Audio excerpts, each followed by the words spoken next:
David Fox trying to bring them down. Grace Dastu going to the side of the hoops. They reset it to Archibald. Archibald lines up for the shot. The goal is good. Scores 2-0 Boston. Yeah, and this has been a heck of a start from Boston on the back of an incredibly strong shift here from Serena Montero and Kieran Collier. Not the people you classically think of their top-line beaters, but they are showing up early. Serena and Kieran has really controlled this this beating so far, as my partner Ethan Sturm just said. And John Jackson bringing up the ball to the middle of the field, and this New York team has started off slow in recent past. They have started slow recently, and we'll have to see how they come back from this fast start from Boston. Yeah, it's John Jackson with the ball over to Fox, over to Lee, trying to move the ball around. Serena Montero beats out Fox. It's just going to be reset to Morella. Morella has plenty of space and plenty of time. Butcher control is still with Montero and Collier. The score is 20-0 here early. We apologize for not having a scoreboard. We're going to try to get that up as quickly as we can for you. But in the meantime, we're going to just keep saying the score as much as we can. Pair of early goals by Beckman and Archibald. Phil Kane's beat out. Point beater there, and it swings to Lee. Archibald quickly steps out. Fenning and Beckman are near the hoops. And it's a big wrap by Archibald. And then it's a gang tackle, and that is going to almost surely be a turnover in MLQ. 10 seconds on the ground. It turns over to the keeper. But either way, Kieran Collier is going to clean up. And Serena Montero is going to sub out with one heck of a shift. Absolutely right, Ethan. Serena was absolutely everywhere in her minutes today. And now we have the pairing of Havlin and Arjona in for the first time. Yeah, they had to come in and work together at the Super Series after Luizu went out. She ended up getting surgery for a torn Achilles, and now this is looking like the permanent pair going to championships, but they have actually gotten to work together. However, they don't have bludger control against the pair of CJ Jr. and Phil Kane. Archibald with the ball up top in no rush against bludger control. Considers a throw to a cutting Fenning, but pulls it back. Meanwhile, Havlin still trying to work on Jr. Oh, and it's going to be bludger control. Archibald still has the ball. It's a missed beat. Can Beckman get there first? He does. Jackson steps out looking for a big tackle, and the throw from Beckman goes to no one in particular, picked off by Mike Lee. Bludger control, though, is completely all over the place, and I believe it's going to be New York who keeps it when all is said and done. Yeah, I mean, honestly, smart play by Fenning there to wrap up Mike Lee, who's obviously not a keeper for the Titans right now, and that allows Boston to get back on defense and set up. Yeah, sometimes it's just about stopping that fast break opportunity, because teams have really struggled in the half court, especially against zones, and that is what Boston is breaking out for one of the first times all season, a 2-2 zone. Fenning and Archibald, a pair of keepers. Oh, and Fenning stepping out and forces the unforced error there from Fox. And now Havlin wants to run. He gets the beat on Junior. Phil Kane, though, is able to keep control. No! Havlin gets a second beat. Eddie gets one on Fox. What a big stop tackle by Lee. Yep. Dastu with the ball, has some space, but Phil Kane's coming. She finds Fenning. Oh, she just overthrows him. He gets control. It's Doyle cutting through the middle. Doyle tries it with one hand, and I think that might have been a costly error as he's not able to get possession. John Jackson comes up with it. Two hands, Ethan, two hands. It's what we teach from day one. And so Doyle freshly subbing into the game here. Big moment. Can't come down with it now. Yeah, this Boston offense looks very, very comfortable right now. Something that has been kind of off and on and off these last couple of games so far. Yeah, we get a second line sub from New York. No goals from that first line. Really struggling against the zone here. It's just been Fenning stepping out on that back pass that has given New York some troubles. We're going to see it again here because Crawford is back and Fenning's looking to step to him. Forces the pass all the way back to Yada. Yada has some space. The zone's being pushed and pulled, but in the moment there's no scoring opportunities against this bludger control. Fiona Weishart is beat out. Havlin might try to press on Junior. He throws back. Junior's bludger is out of the play. And Havlin's going to look to press. Parada gets beat out. Fiona Weishart's now trying to cause some problems. Crawford gets beat out. It's Morello who has it. Arjona gets Junior there. That's an exchange of beats. 3 bludgers on the ground. It's a no bludger opportunity. Moga looking to work on Zach Doyle. Now we're going to work on Grace Dastu. The pass goes wide, and Lindsay Morello can't get there. Another unforced error from New York. That's back-to-back possession. That's not what you want to see from this Titans offense. So 2-0 remains the score here in the series of the week and one of the series of the season. Boston needs the sweep to keep their East Division title streak alive. New York needs one win to finally become East Division champions.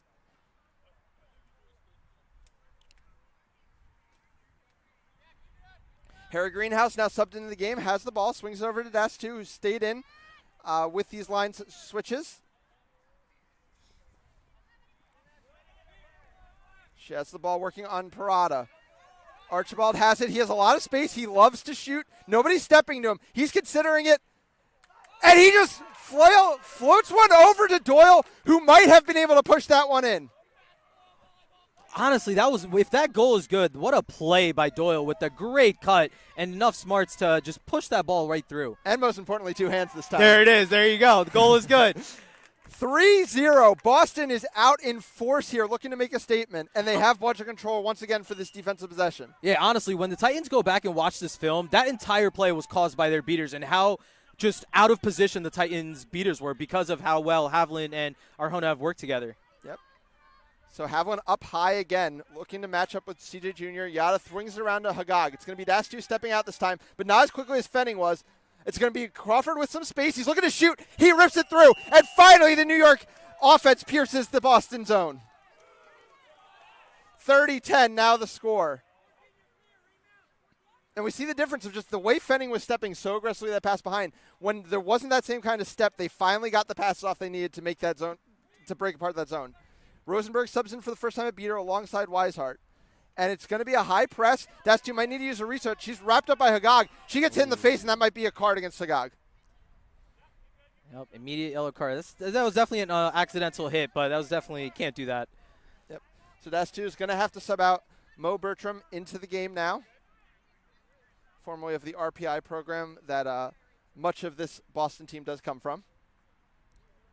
Rosenberg, though, has a very quick chance here to hit Archibald. Greenhouse is near him, but Morella is closing. 3-1 the score here. A Great smart play there by Archibald, just controlling his arm movement so that he didn't overcommit the pass. Yeah, and another smart play by Rosenberg in that same possession where he took the beat and then picked up the bludger right in front of him. Yeah. I mean, there are a lot of years of experience in Quidditch on this pitch right now, and it shows in every decision being made. 3-1 the score. Rosenberg looking to make a play on Haviland, does get the beat, and now he's going to look to press.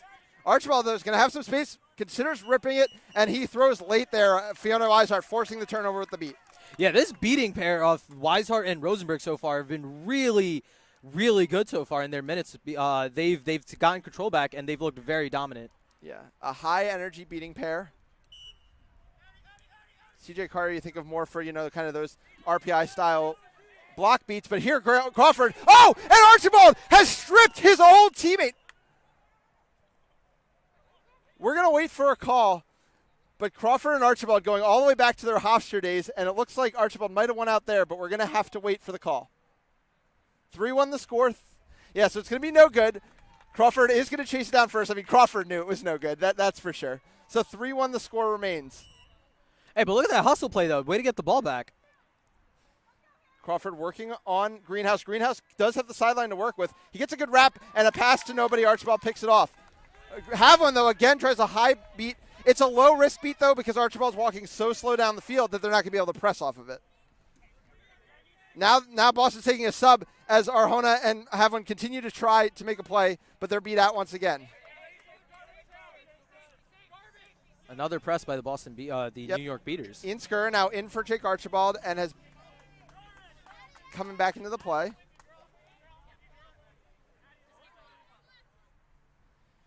Greenhouse with the ball. Arjona looking to work on Rosenberg, ends up beating Crawford. Mertram gets stripped briefly by a beat attempt. It is going to be Harry Greenhouse getting on it, though. A big block by Nasta. He's back in the game for the first time. He beats out Weishart. Beats out Rosenberg as well. It's a no-budget situation. A pass from Greenhouse to Skura. Nobody has an answer, and it's 40-10.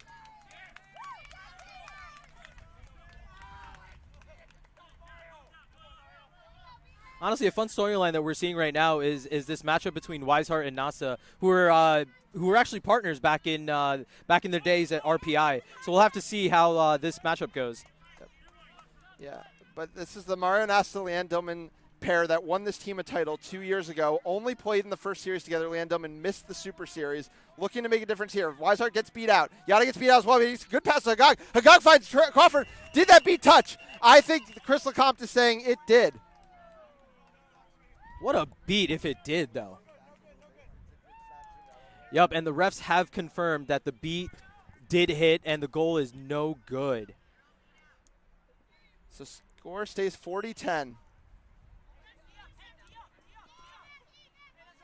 New York is able to reset all the entire way, and Parada with the ball. So they are going to reset off of that. You get 1 reset per possession. This is USQ Rulebook 13 with some small MLQ alterations. Frank Minson enters the game for the first time alongside Kerry Donnelly, so another beater line here. It's going to be Hagag with some space working on Bertram. Gets by Bertram, swings it over to Crawford. Crawford runs into the body of Skura, and he wins that physicality battle, 40-20. Crawford might have to pull out a 2019 championship level performance for this series specifically. Both goals have come from him so far. Yep. Yeah, and one of the leading scorers on this team as well. John Jackson, the leader, but Taylor Crawford second on the team with 16 goals coming into the series. A tackle from Minton on Mario Nasta, but Kerry Donnelly can't do anything about it. Leanne Dillman's keeping her penned in. Mo Bertram has the ball now, walking into the keeper zone. A beat there on Donnelly. Bertram swings it across. Oh, Skura gets it off the ground very cleanly, and his shot, though, is blocked by Hagag. Ethan, do you think that was a bounce pass? I think it was a pass that didn't quite get to its intended target, if I had to guess. It was a good effort, though. It was a good look. It was a good look. But yeah, with Titans coming back on offense, they really need to start putting up better offenses. They've had a couple great looks so far, but they really got to get more points on the board. Hagag with the ball on the wing, flings it all the way back to Mike Lee, making his second appearance in the game.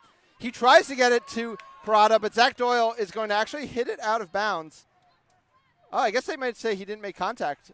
No, yeah, it's New York ball because Doyle was the last one to touch it. Only a keeper has the ability to swat out in their own zone and keep the ball in their possession. So Lindsay Morella is going to come all the way across. She's not going to be beatable over there, and she has 3 seconds to step in. She's just going to find Parada in the corner of the zone. 40-20 the score. A block there by Parada. Bludger control still with Boston. It has been since Nasta and Leanne Dillman came in the game. Minton gets knocked out, and so does Yada. So now it's Leanne Dillman's zone to cover. Lee gets the ball up top. Another RPI player in this game. They really are everywhere. And a missed beat by Donnelly. This is going to allow a press attempt if Leanne Dillman wants it. Doyle gets a wrap onto Morella. And the pass goes back to Hagag. Skura, there is an advantage on the play from the refs. Skura can't get a wrap on Hagag. Hagag tries a pass over to Lee, but it's not going to quite get there. Morella does keep it in play, though.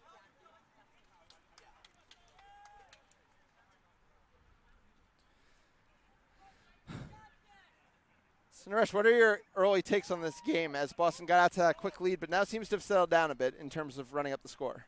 Yeah, I mean, I think we obviously talked about how well these Boston beaters have looked so far, and their dominance was what led them to that quick lead in this game. But Titans, with that rotation of Rosenberg and Weishart, really calmed things down for them, and it looks like things have calmed down a bit, and we are seeing a lot more set offenses. Yeah, start of a series, things can really get away from you if things aren't working perfectly. You saw Boston having some answers for New York's offense, including breaking out that zone defense.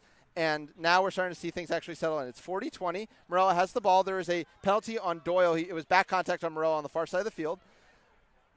Yada accepts a beat and swings it back to Lee. Lee gets right by Greenhouse, which means there's a lot of space, but Bertram was carefully guarding the hoop that he attempted to shoot at. Hagag keeps it in the zone, so there's no reset used, and he does have Morella as an option, even though 2 of his Quaffle players were beat out.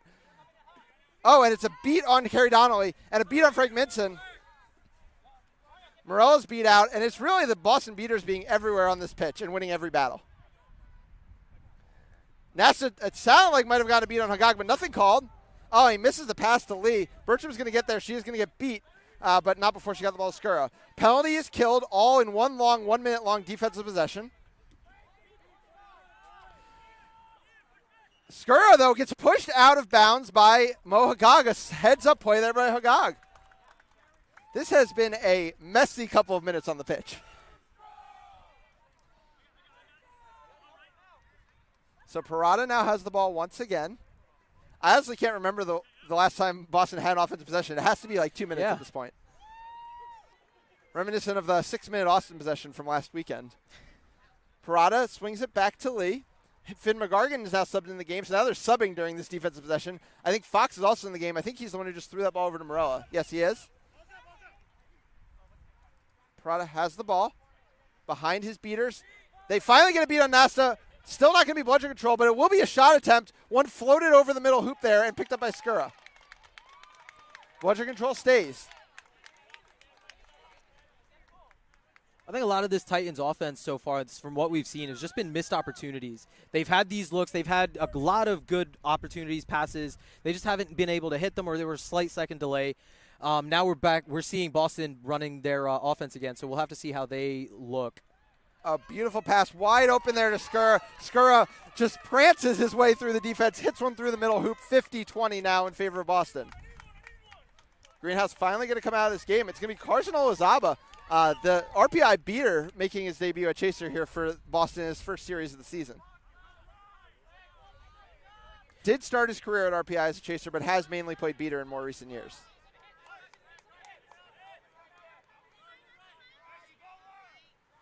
CJ Jr. and Phil Kane, I believe it was the first beater set that New York came out with, attempts to get in there. But once again, Nasta has all of the answers, as he and Dillman have for this entire shift. Reset forced by Dillman's pressure. They have not given up bludgeon control for 1 minute since they came into this game.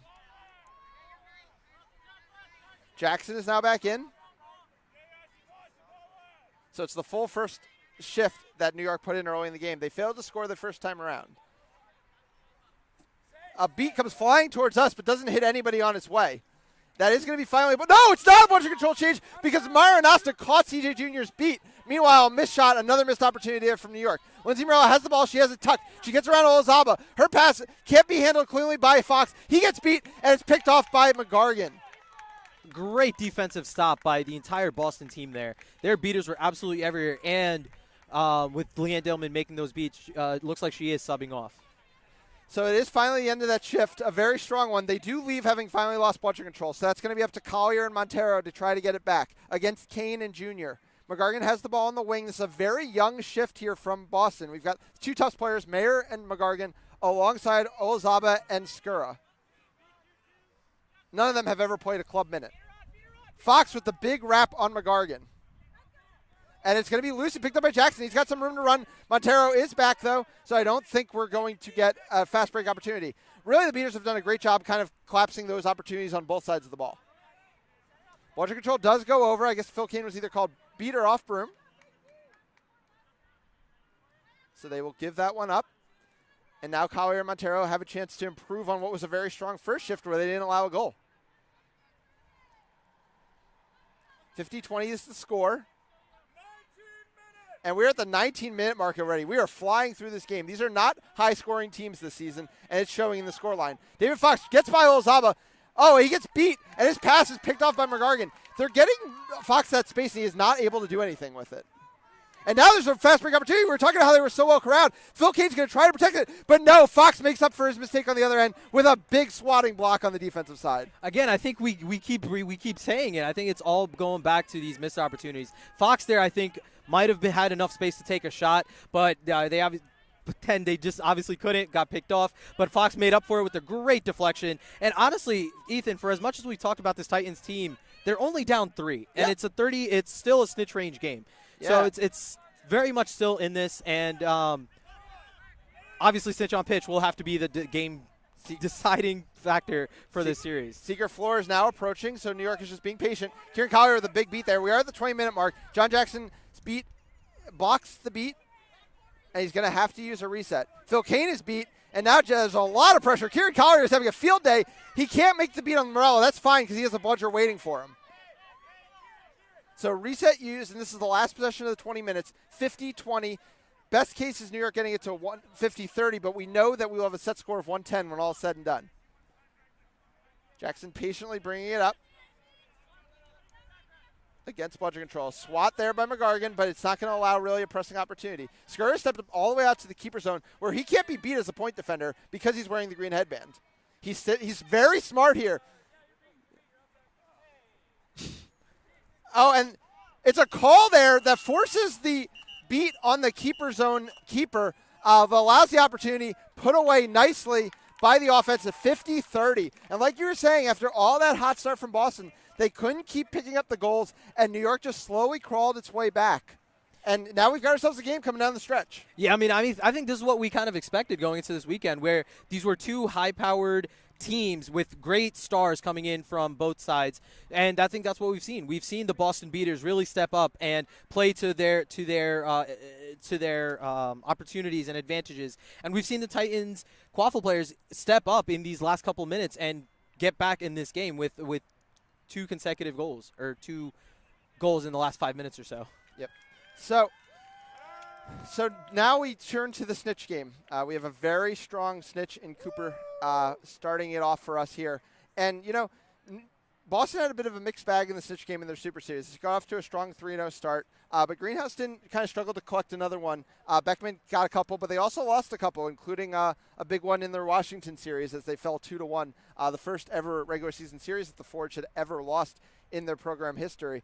Obviously, we're going to see a lot of Kellen Cupid, probably some JC and Sibia as well on the New York side. So it'll be interesting to see who can get the edge. We know where the beater edge is most likely going to be in the Snitch game, but it's going to come down to who can really make the catch when it counts. Absolutely, and I think it's going to be such a great time to watch because obviously we have Kellen Cupid, we have Harry Greenhouse, JC Arencibia, like you said, Tyler Breckman. These are such huge names in these up-and-coming seekers or established seekers even, and we've seen what Cupid has been able to do this season for New York, really shoring himself up as the Titans' main and primary seeker. And I was talking to Kellen before this game started, and even a few days ago, I was asking him what his expectations were, and he's very confident about his abilities to catch a snitch, and he's very excited to go up against Greenhouse. All right, so Greenhouse is going to get the start, and it is going to be Cupid getting the start on the other side. Facing off with Matt Cooper, the snitch. Scores 50-30. It's also going to be interesting to see what happens in the Quaffle game here. Who can get the edge there? Will the beaters play any to that side? Because goals have been hard to come by in this game. It's only 50-30. So, getting to 110, if you can get some of that going while the beaters are distracted over on the snitch, that's a big opportunity. 100%, and I think something that when these teams go back and watch film of, you're going to see a lot of Mike Lee with these these goal-stopping tackles that he's had early in the game. I think that's been a huge difference, where I think he stopped either 2 or 3 straight possessions of great tackling. So we get a subbing line. It is going to be Dillman and Nasta. Nasta is a veteran when it comes to the snitch game, and it's going to be interesting to see if anybody can knock him off. And we're kind of getting a bigger bruising line here from Boston as well. Carson's going to stay in the game. Jake Archibald and Ryan Fenning are going to join him. Kellen Cupid's going to get the first chance at the snitch, though. Leanne Dillman's going to quickly beat him off. And now we're going to see what can happen in the Quaffle game. Archibald trying to work on Lee. You mentioned Lee's tackles. He comes up with another clean one there. Can Archibald get the ball out? It's now going to be a pile up in the defensive zone. Fenning, though, is looking to push out. Really looks like a rugby scrum, and the ball finally does get back to Mayer.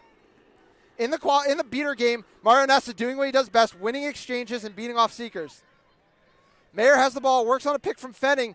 Another huge tackle from Lee forces the turnover. You called that perfectly. Lee's coming up big for the Titans right now. And here comes Arencibia. And you know what?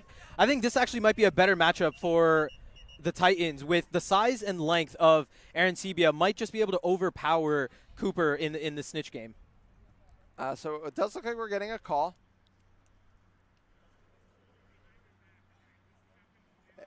It's going to be on Phil. It's going to be on the seeker, Kellen Cupid, who was just trying to sub off, and that's big. That's going to be a minute if Boston chooses to let it be a minute, because Arencibia was ready to go, and now instead it's going to be Kellen Cupid sitting in the box and then having to tag in. Quaffle's also with New York, so it's not likely that Boston's going to get a goal that quickly anyway. So big opportunity for the newly subbed in Boston seeker, Tyler Beckman. He's going to get a clean shot here. There are no beaters anywhere in the vicinity. And John Jackson is not in a rush here. A beat does come through.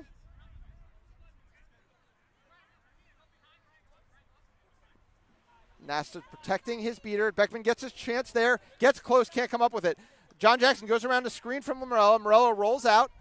Jackson tries to get through the defense. I think he's done it. He has. It is 50-40. Mike Lee stands over the ball, forcing Jacob Archibald to take it back. Beckman's getting a lot of time, but he is going to be knocked off broom there by the snitch. Kellen Cupid still waiting to come back in the game. A goal would do it, or probably a few more seconds here on the penalty clock. CJ Jr. is trying to press Leanne Dillman. She blocks it.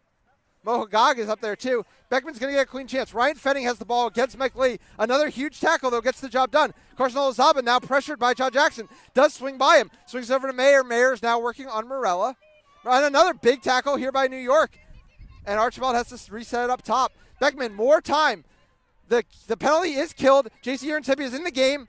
And Ryan Fenning, going back to his Cal days, doing what he does best, running through a defense. 60-40, now the score. That was a very close call by Aaron Sebia, almost with a great catch against Cooper. And going back, I think Aaron Sebia has such an advantage right now because of the dominance that the Boston Beaters have. That's additional size and length that Aaron Sebia offers, but can potentially take the limited time he has on the snitch to pull. Greg Bento's now in, head coach in the Seeker game, as John Jackson looks to drive through the defense. He gets meet by a tackle. Lindsay Morella. Oh, she tried the no-look shot. Ryan Fenning read it like a book. Oh, he had room to run, but he's going to choose not to. I think we might get an equipment change here. I think the sock was falling off a few too many times.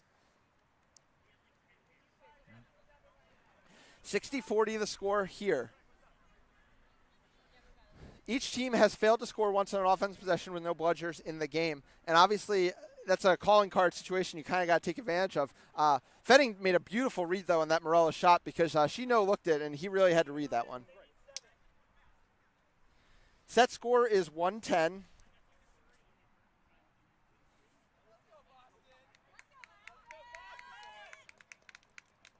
So like I said, there's no call on the play.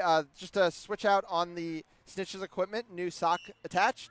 It is going to be Boston ball. They are up 2. Havlin subs into the game for Nasta. And Grace Dastu subs in as well for Athena Mayer. Ryan Fenning looking to get a full head of steam again. Goes right through the defense. This is why this Ryan Fenning is on this team, to make plays like this. 70-40 now the score. 40 points away from the set score. A catch would basically guarantee a win for Boston. Mohagog takes a big beat. Kellen Cupid is coming running here at Cooper. Oh, he gets close there, and a big beat there from Minson. Minson coming into the Seeker game for the first time. He's going to get bludger control with a long throw to Hagag, who's able to beat out Bento. Meanwhile, John Jackson goes right through the team and scores. Score is now 70-50. Can Kellen Cupid deliver the big grab that would put New York in the lead right here? He's getting a lot of time. As a big beat there from Minson, and another one. Minson is causing all kinds of problems for the Boston Beaters. Even tries to take on a Quaffle player, but that's not to be. Kellen Cupid has a catch. That would be a 10-point lead here for New York if it stands. What a turnaround just in this last 2 minutes or so, Ethan. The entire period so far has looked absolutely dominant by Boston, and just this few seconds that they've had control, they've been able to catch it. There it is. Yeah. Cupid with a great catch and a celebration. We talked about the Boston Seeker struggles, and this time it's Kellen Cupid delivering the huge catch. It is now 85-70. Set score of 110. So Boston needs 4 goals. New York needs 3 goals. Of course, Boston did have the higher Quaffle total. But yes, New York is now 3 goals away from a division title, their first ever division title.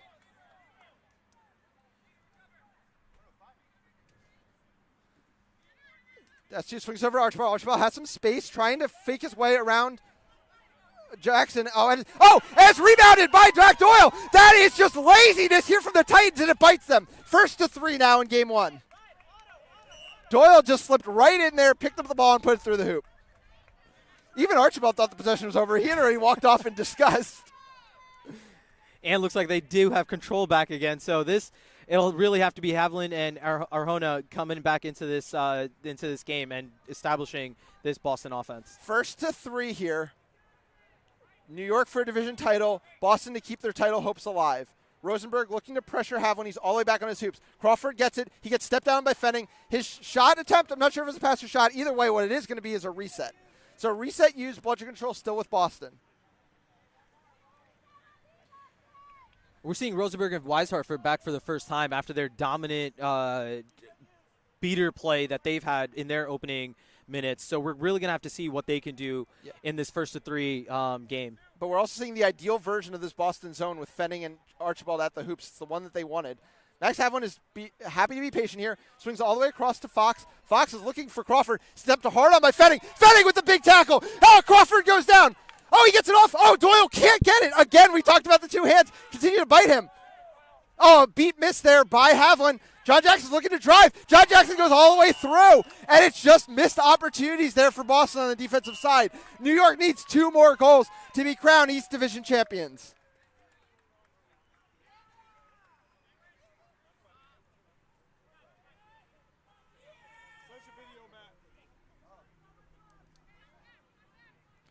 So now Archibald has the ball. His team needs 3. Opposing team needs only 2 now. Dastu has the ball. She gets Doyle in the middle. Doyle right back to Dastu. Overthrows her, though. Parada is going to step out to her, looking for a wrap. She throws one up. Archibald can't come up with it, though. It's a bit of a wasted offensive opportunity from Boston, and now New York has the advantage. 95-80 the score. We're playing to 110. Peter Lawrence making their first appearance in the game. Going to be playing with Crawford, Fox, Rosenberg, and Weishart. Bludger control, though, still with Arjona and Havlin. Pass across to Fox, and he gets beat. A nice play by Havlin. Easy turnover. Another unforced error there from Fox. Doyle was trying to take it up the pitch and get a quick, cheeky goal there. But no, the Boston team is going to slow it down, and because they have control, they don't need to rush into anything. Yeah, and good coverage by Lawrence there. The freshest legs on the pitch right now, coming in for the first time. You got to throw it away from Crawford when you want to run your offense, and that's what they do there. They go over to Fenning. Fenning's looking to drive. Fenning's got a lot of space. Oh, and a collapse there by the New York defense. Fenning scores. I think he has their last 3 goals at this point. We are now first to 2 points, 90-95, but big New York does take bludger control off of Adi Arjona there. Yeah, Rosenberg with a great catch. Oh, but then it's bludger control right back to Boston. And Archibald is all over that passing lane. He might try to run. Oh, he gets to the greenhouse. Greenhouse is all alone. Greenhouse is taking it to the hoops. Next goal wins for Boston. What a recognition. The best fast breaker in the game finds a streaking Greenhouse, and Boston is 1 goal away. Can't float a pass that close to Archibald. Can New York regroup here? They do have bludger control to work with. Rosenberg and Weishart ushering John Jackson into the lane. He's got Hagag and Crawford and Molly Potter making her first appearance in the game alongside him. The zone stays, but with Fenning out, it's going to be Grace Dastu playing alongside Archibald in it. Archibald's going to step out to Hagag. Not as aggressively as Fenning, but he'll get the job done as the pass goes back to Jackson. Jackson continues to be ushered in by Rosenberg. Havlin gets beat. It's no bludger situation. Ball out to Crawford. Crawford gets beat. That's going to be called beat before. Potter has it. Ken Archibald first the turnover. She goes down, and that's definitely going to be Boston ball. It might have gone over the boundary. I think it's out of bounds. Oh, no. It's going to be a card on Archibald? We're still waiting on a call. I'm going to stop making calls from the sideline. Nobody wants that.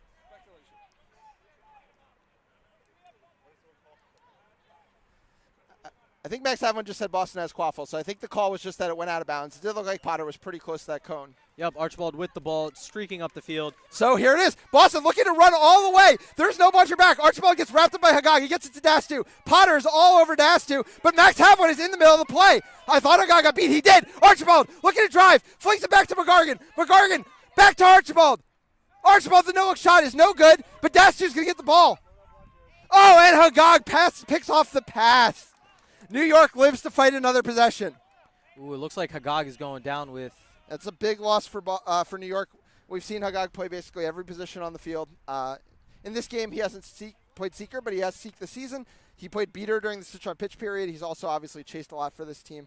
He looks like he's generally okay. Shaking off. Yeah, looks like he was good. Might have just lost his breath there for a second.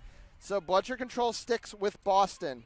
Score is 100-95. The set score is 110. New York needs 2 goals to be crowned East Division champions. Boston needs 1 to keep their hopes alive. Havlin and Arjona keeping bludger control from Rosenberg and Weishart. Greenhouse asking for a call. Not going to get it from Andrew Canto, that's for sure. Strong head ref in the middle of this proceedings. Oh, and it's a 1 exchange there from Havlin. Oh, and the beat is clean. Greenhouse might be able to run. He's got McGargan beside him. He gets by Potter. He's going all the way to the hoops. It is good.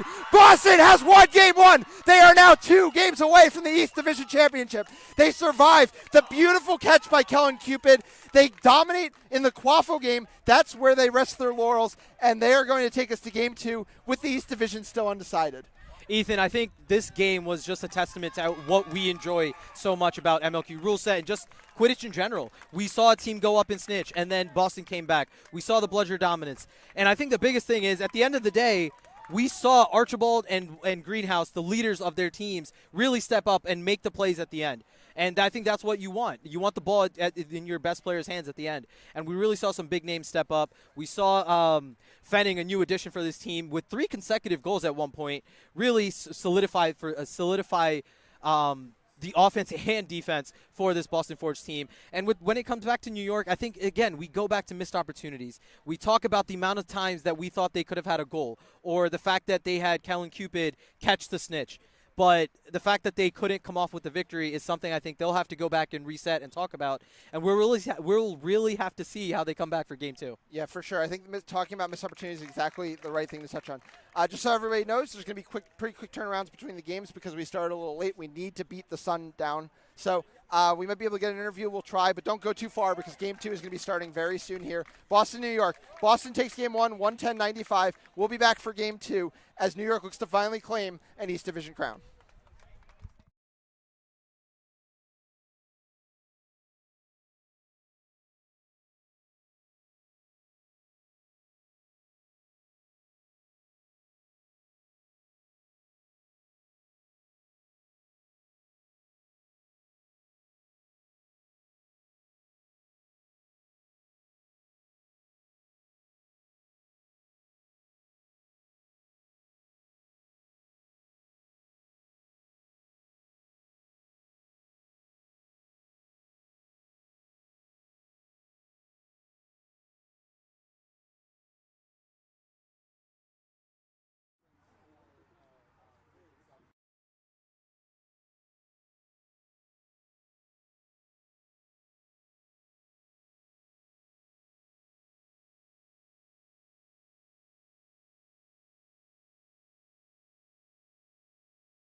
Hello and welcome back to East River Park in New York City for Game 2 of our Series of the Week, the final Series of the Week. Week 6 here, we're headed towards championships.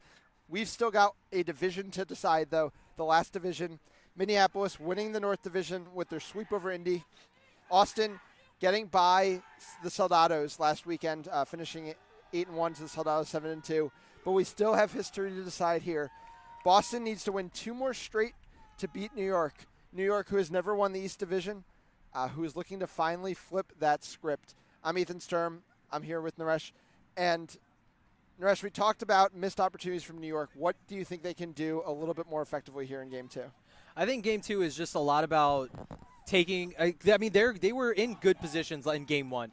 They were taking their space. They were in positions to score. It's just slight timings. So I think for Game 2, I think they are really going to talk about getting, if they have the shot, take the shot, right? If your sneakers catches the snitch, you want to be able to capitalize on that. So I think a lot of this will just be, getting organized and getting back in the game. Because I think Game 1 they had a good performance. Because again, we talked about all the quote unquote missed opportunities, but they were still in the game. So I think just continue doing what they were doing and I think they will play better. Yeah, and we do see Jerry Sear and Sibia getting the start here in the Quaffle game, and Michael Prada is actually going to be beating, but usually just for brooms up. We'll see if that sticks. We'll go over the Boston side first. It's going to be the same starting lineup. Tyler Beckman, Ryan Fenning, and Grace Dastu, the chasers. A great game from Ryan Fenning there in the first one. Jake Archibald, the keeper, and then Kieran Collier and Serena Montero after a great shift in Game 1, looking to do the same here in Game 2. And on the New York side, John Jackson's the keeper. Peter Lawrence, Lindsay Morella, and Jay Sarah and Sibia are going to be the starting chasers. And Parada and Minson are the beaters. Yep. So the scoreboard, obviously, we can't switch it for every game, so you're just going to be basing it on the teams here. But at least we do have it up. Amanda Dallas is doing really hard work behind the scenes, and we appreciate from her. Everything is won there for New York on brooms up. It's going to be Parada and Minson with bludger control and John Jackson behind them. Fenning's going to step out, forcing the pass to Aaron Sibia.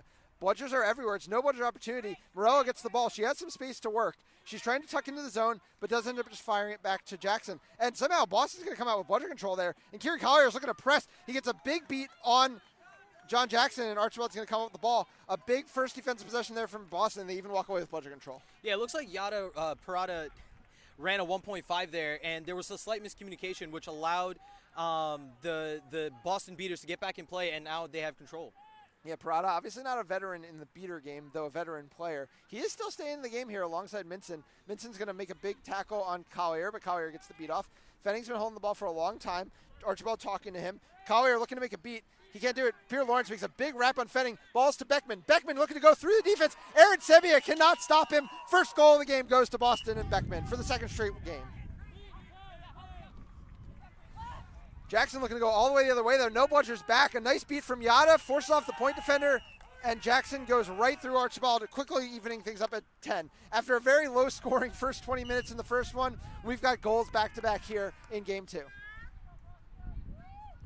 And in that chaos, it looks like New York was able to get control back. So really have to see how this pair of Parada and Minson are able to handle Montero and Kieran Collier. Bludger control is with the pair of Parada and Minson. Archibald over to Fenning. Collier dodges a beat. That's going to mean bludger control for his team. Fenning loops on far to Beckman. Oh, what a pass! He does get beat before, though. And I think John Jackson's going to get there first. Beautiful pass, but a nice response beat from Parada to break it up. He is going to finally take his sub. And it's going to be CJ Jr. coming into the game alongside Minson. Jr.'s going to have the ball, so Minson can provide the physicality. Jackson has it down the right side. 10-10 here early in Game 2. New York needs a win to clinch the East Division. Boston needs 2 in a row to do the same. They had to come back in Game 1 after a New York catch to win it by 15 points. Collier exchanges beats with Jr. Oh, but it looks like Minson and Jr. are going to win this one hard. There is a call on the play as Peter Lawrence goes down. Dash 2 is going to come up with the ball, but there is going to be an advantage call. Beckman's going to go into the box. Neck contact out of Tyler Beckman here. He'll serve a minute in the box. John Jackson is going to have a clean look at the hoops. Fenning is back, but he does have Aaron Sibby as a passing option as well. Collier might be able to attempt a snipe beat, but he also has to prioritize bludger control because he has both bludgers. Montero's going back to hoops. So he's going to need to make a quick beat, which will secure that bludger, and then try to beat out CJ Jr. for the other one. No. It goes from bad to worse here. So 2 cards, one on Beckman, one on Montero, and even worse for Boston, Montero's penalty is going to be picked up second, which means that they will be down a beater for even after a goal. Archibald ends up blocking Collier's beat there, much to the happiness of John Jackson, who puts it through 20-10, and it's still a beater up here for New York. A much stronger start from the Titans after being shut out for a long time early in game 1.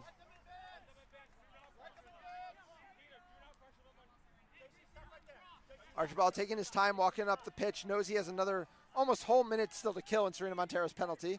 Collier beats out a point defender. Both beaters being passive as he picks up his bludger. Aaron Sibia steps out all the way to Dastu, hits her hard, but ball does go out. It goes to Archibald. Kieran Collier eats a beat, which means Archibald is going to have to use his reset. He used it already. Goes all the way across to Fenning. Junior, it's a pass to nobody. Aaron Sibia looking to run. This is going to be a huge opportunity. Aaron Sibia picks it through. The double penalty is extremely costly for Boston. They go down 30-10 early. And these are the opportunities we were talking about that they weren't converting on before. With these no bludger situations and obviously a double penalty, the Titans going up by 20 is huge for this team that had a slow start in game 1. Archibald bringing the ball up, down 20. First beater subs here for Boston, Arjona and Havlin. Still don't have bludger control. Boston's going to rotate around the zone. Doyle has come in for Beckman as well. Minson makes a good beat there on Havlin. And Arjona's able to clean up bludger control, but the shot is blocked by Jackson. She's able to make a kick back. It's going to be up to Havlin to beat Junior to these balls. He's not going to be able to. Bludger control stays with New York. What can they do on the offensive end here now? Jackson with the ball on the left side, working on Dastu. Dastu steps out, pass goes back to Lawrence. Havlin gets bludger control with a quick little play there on the tap beat. So now Junior with the only bludger on offense. Minson's also beat out of the play, so Havlin's going to take his space and step up to Junior here. Goes high on Jackson, forces the pass to Aaron Sebia. Arjona's going to step out there, as is Doyle, and the pass gets ripped all the way back to Jackson. Minson back into the play, and the position resets without a reset used. 5 minutes in here, 30-10 the score. Aaron Sebia has some space. He already has one goal in this one. And he rips another one through the near hoop. 40-10. Aaron Sebia, who did not play chaser much in game 1, gets a second one, and it's a 30-point lead for New York.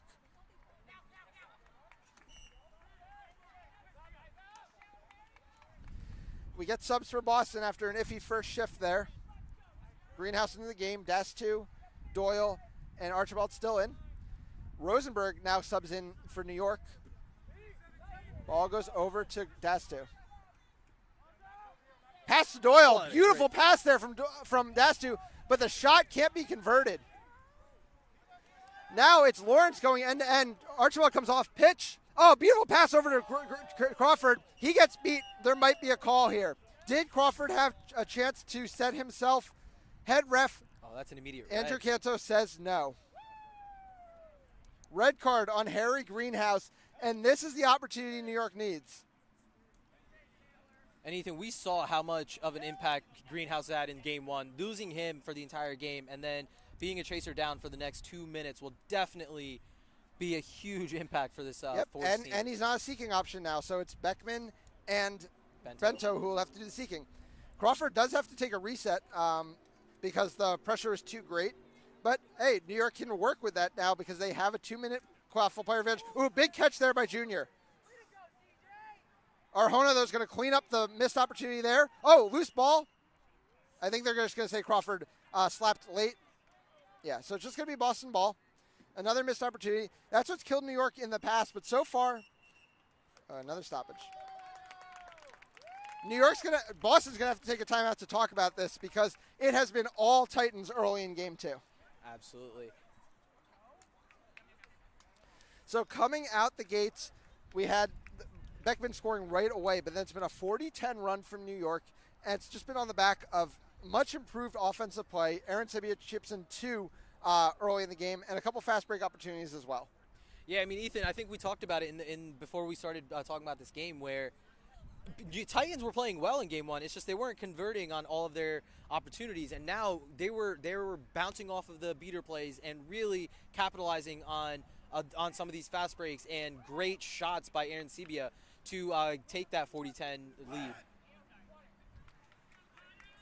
And the rest of the way, I'm sorry. Yeah, New York quickly out of its timeout. I mean, they don't have much to talk about. They're getting everything they want here early in game 2. It's going to be up to Boston to turn things around. Greenhouse has obviously been one of the core pieces of this franchise, going all the way back to its earliest days. Former head coach of the team, so many important snitch grabs, so many important quaffle contributions as well. Longtime Team USA player. Boston is going to need to do it without him now if they're going to keep their East Division hopes alive. Boston did get the ball off of that Crawford dropped pass and beat from Arjona, but budget control still with New York.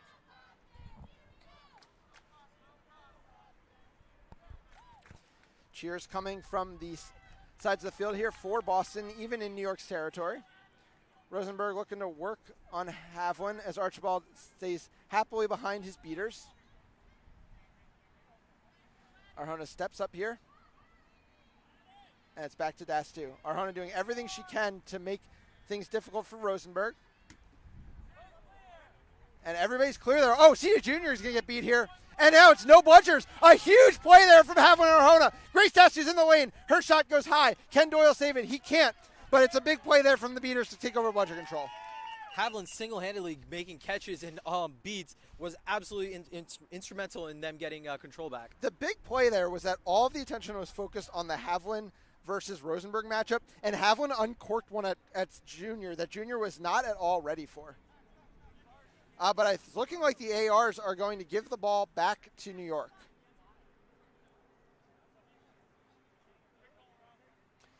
Refs are still discussing here. Either way, it's definitely New York quaffle. Dastu missing the shot there and the ball going over the hard boundary. McGargan is still serving the red card from Harry Greenhouse. And okay, so there's going to be no call on the play. Ricky Nelson and Chris LeCompte discussed it over. They've got the ruling that they're happy with, and that means Boston bludger control. Well earned, to be fair. I'm kind of glad that they were rewarded for that effort. So Crawford has the ball on the right side with Rosenberg alongside him. Max Havlin happy to sit all the way back in the zone and let Arjona take the confrontation here with Rosenberg. Crawford, meanwhile, is going all the way back, work done by Doyle. Hagag back in the game. Good to see he wasn't too seriously hurt in game 1. He's wearing the keeper headband. Like we said, he might get to every position by the time this series ends. I think McGargan's penalty is about to be served. So Boston doesn't take much of damage from that red card penalty. At least, but here it might be Hagag looking to drive in. Uncorks one to Crawford. Beats are blocked by their own teammates, and it's a goal from Crawford. It's 50-10 New York. Put a little caster curse on the Boston defense there. Havlin misses a beat there on Rosenberg.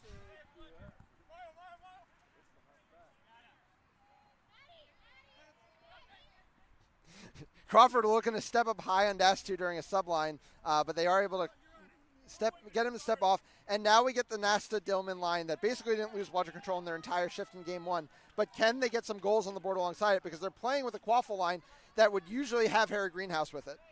Instead, it's going to be Doyle staying in with McGargan and Skura. Dastu's also going to stay in. Sets a pick to spring Skura. Oh, and she tries to roll, but Hagag comes flying through the air and knocks it down. I think a surprise addition is Parada is back in at beater paired with Rosenberg. So that's a fun matchup to see going forward. Bludger control with Nasta and Dillman. What can Parada do against Mara Nasta? I'm not sure what happened in the beater play here, but Crawford does have the ball behind. Dillman is looking to go, but Barada's all the way back with her. Crawford looking to fight through the whole defense, and he does. And New York is opening up a sizable lead here on Boston.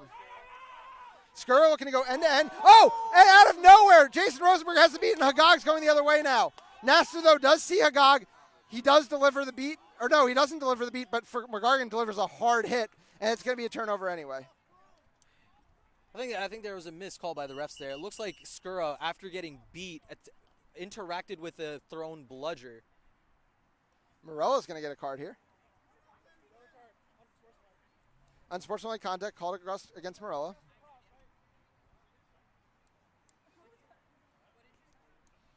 So Skura has the ball. Skura bringing it up. So Jason has the nice dodge there from Nasta, which is going to get him bludger control back. Bertram has the ball in the lane. A back and forth, a beautiful give and go. Gargan finds Bertram, and Boston finally gets on the board. That's the kind of offense we need to see more from Boston if they're going to get back into this game. 10-minute mark, and it's 60-20 in favor of New York.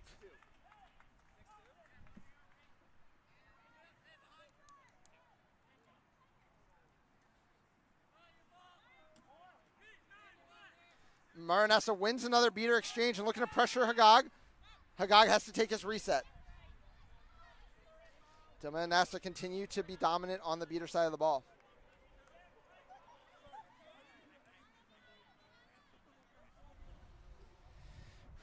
Another big beat here from Nasta, and Dillman cleans up Parada. No, maybe doesn't. Yes, he does. Pass goes across to Morella, but I think Nasta's going to be able to press if he wants. A good shot attempt. It's the only option Morella had there. Yeah, going up against two bludgers like that, it was definitely tough, but good shot attempt, and looks like Isaac Serna Diaz is in for the first time for the Titans, paired with Jason Rosenberg. Yep. Nasta and Dillman keeping bludger control. Nobody's had an answer for them so far in this one. Bento in the game for a chaser for the first time in this series, maybe a result of Greenhouse being out. Morella's going to be beat off. He's going to swing one across. Peter Lawrence is able to get a hand on it, but it's going to be no damage done. McGargan's going to get there first. Leanne Dillman looking to get rid of Peter Lawrence. Oh, she might lose bludger control here. It's going to be close. Yes, she will lose it. Nasta, though, does a beautiful job dodging a Jason Rosenberg beat, and that is going to be the bludger back to Dillman.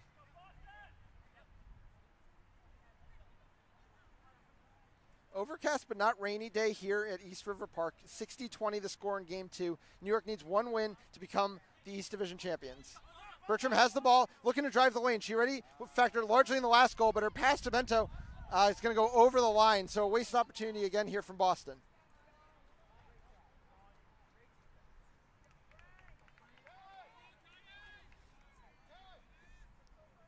We get some subs here. Crawford finally going to come out after a lengthy shift. Aaron Sibby is going to go in. Potter in the game as well. Peter Lawrence comes out for the first time.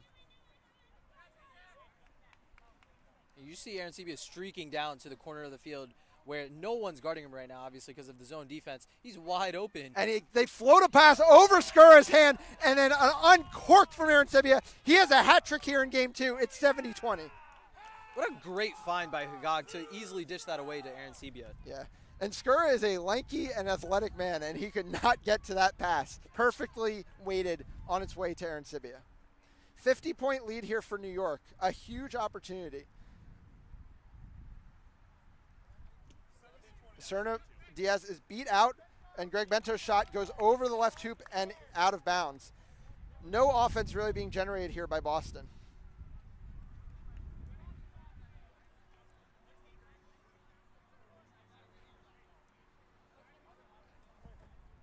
Bludger control is still with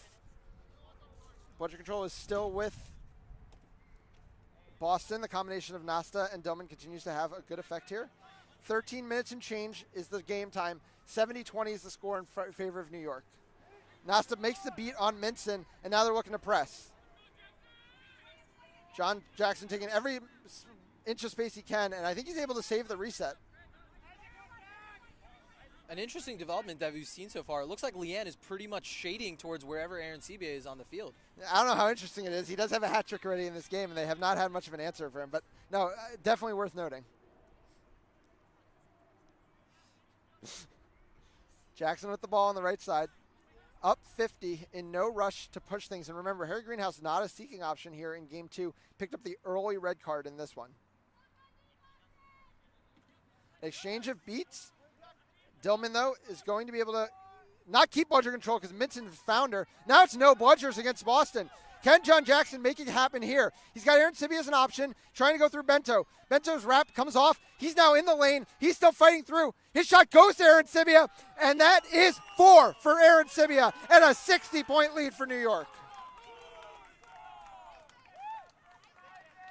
80-20 in favor of the Titans, and it is a long road back now for Boston.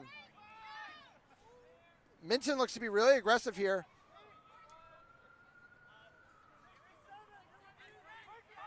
So confusion in the beater game. The end result is going to be, I think that Boston's going to end up getting pressed.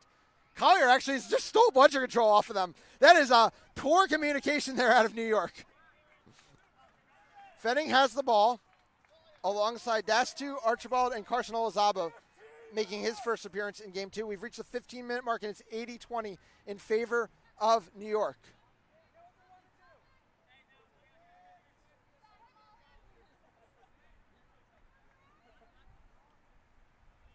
Dastu has the ball. No rush behind her beaters with bludger control. She does have Fenning as a passing option on the right wing. She's going to go to Archibald. Archibald tries a mid-range shot. He gets picked off. Aaron Sebia considers running, but it is 2 bludgers back, so that's not going to be an option. New York, though, again, happy to sit in a half-court set. Happy to bleed the clock because they are nursing a 60-point lead.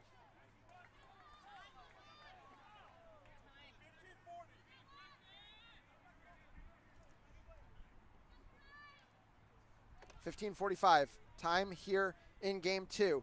Boston won the first game, a comeback after a snitch grab from New York. But now it's been all New York here in game 2. They lead by 60. John Jackson looking to drive on Olazaba. Slips through Olazaba. Slips through the whole defense. Oh, he gets knocked out by Archibald at the last second. He's still going, and he finishes through the middle hoop. 90-20, New York.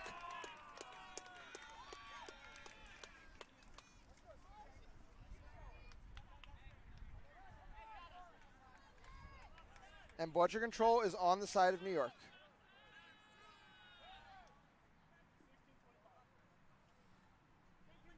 Archibald bringing the ball down, looking for some offensive options. They still have only 2 goals in this game. And Sebia gets beat. Olazaba's going to swing up and take a pass. Potter attacks him high.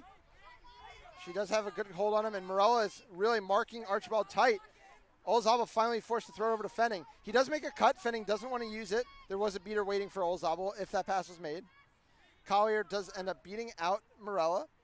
2 bludgers back, though, for New York in the hands of Serna Diaz and CJ Jr. A big beat there from Collier does mean bludger control to Boston. Dastu, can she do anything with it? She goes across to Archibald, who goes back to Fenning. Fenning has some room to run. No bludgers. Trying to take it in on John Jackson and Aaron Sebia. He flips it over to Olazaba. Gets it off clean. Bludger's in the play now. Pass goes to general area of Kieran Collier. Collier knocks it down, but it's going to be a pass to nobody. I think that crossed half court, which is going to be a turnover.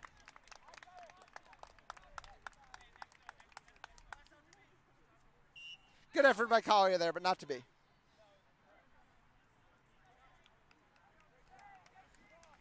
Jackson with the ball and a 70-point lead. Bludger control with Boston.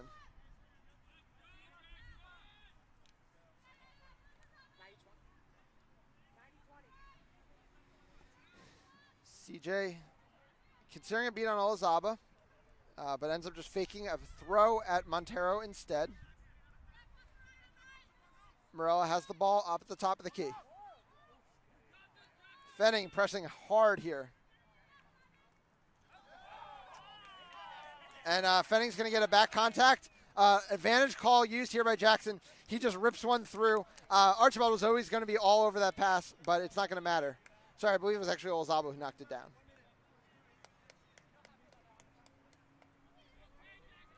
Jackson's just going to walk it back to the last restrictor line behind him. What you can do anytime you have an advantage call, always an option. I think just didn't want to be that close to Collier and Montero. So he'll reset it. 1 minute in the box now for Fenning. Collier wins an exchange with Rosenberg, but still might lose bludger control. He does. So Montero's all alone now. She can, though, press. It's a pass from Morella over to Potter, and Archibald makes a huge hit on Potter, but she gets the ball away to Morella, who flips it off. It's loose. Colson Zaba's trying to get it from Jerry Sierra and Tibia, and he does.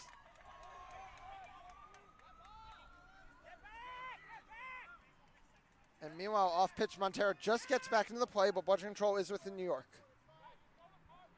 But does Boston have any offensive options or threats? That's the real question here.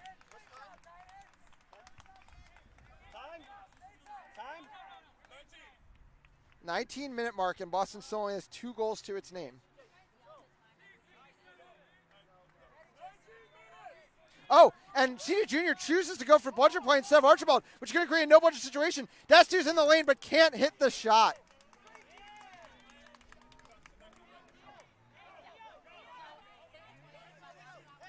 New York considers a run, but they're just going to sub out instead. Probably the smarter play again because they're comfortably ahead.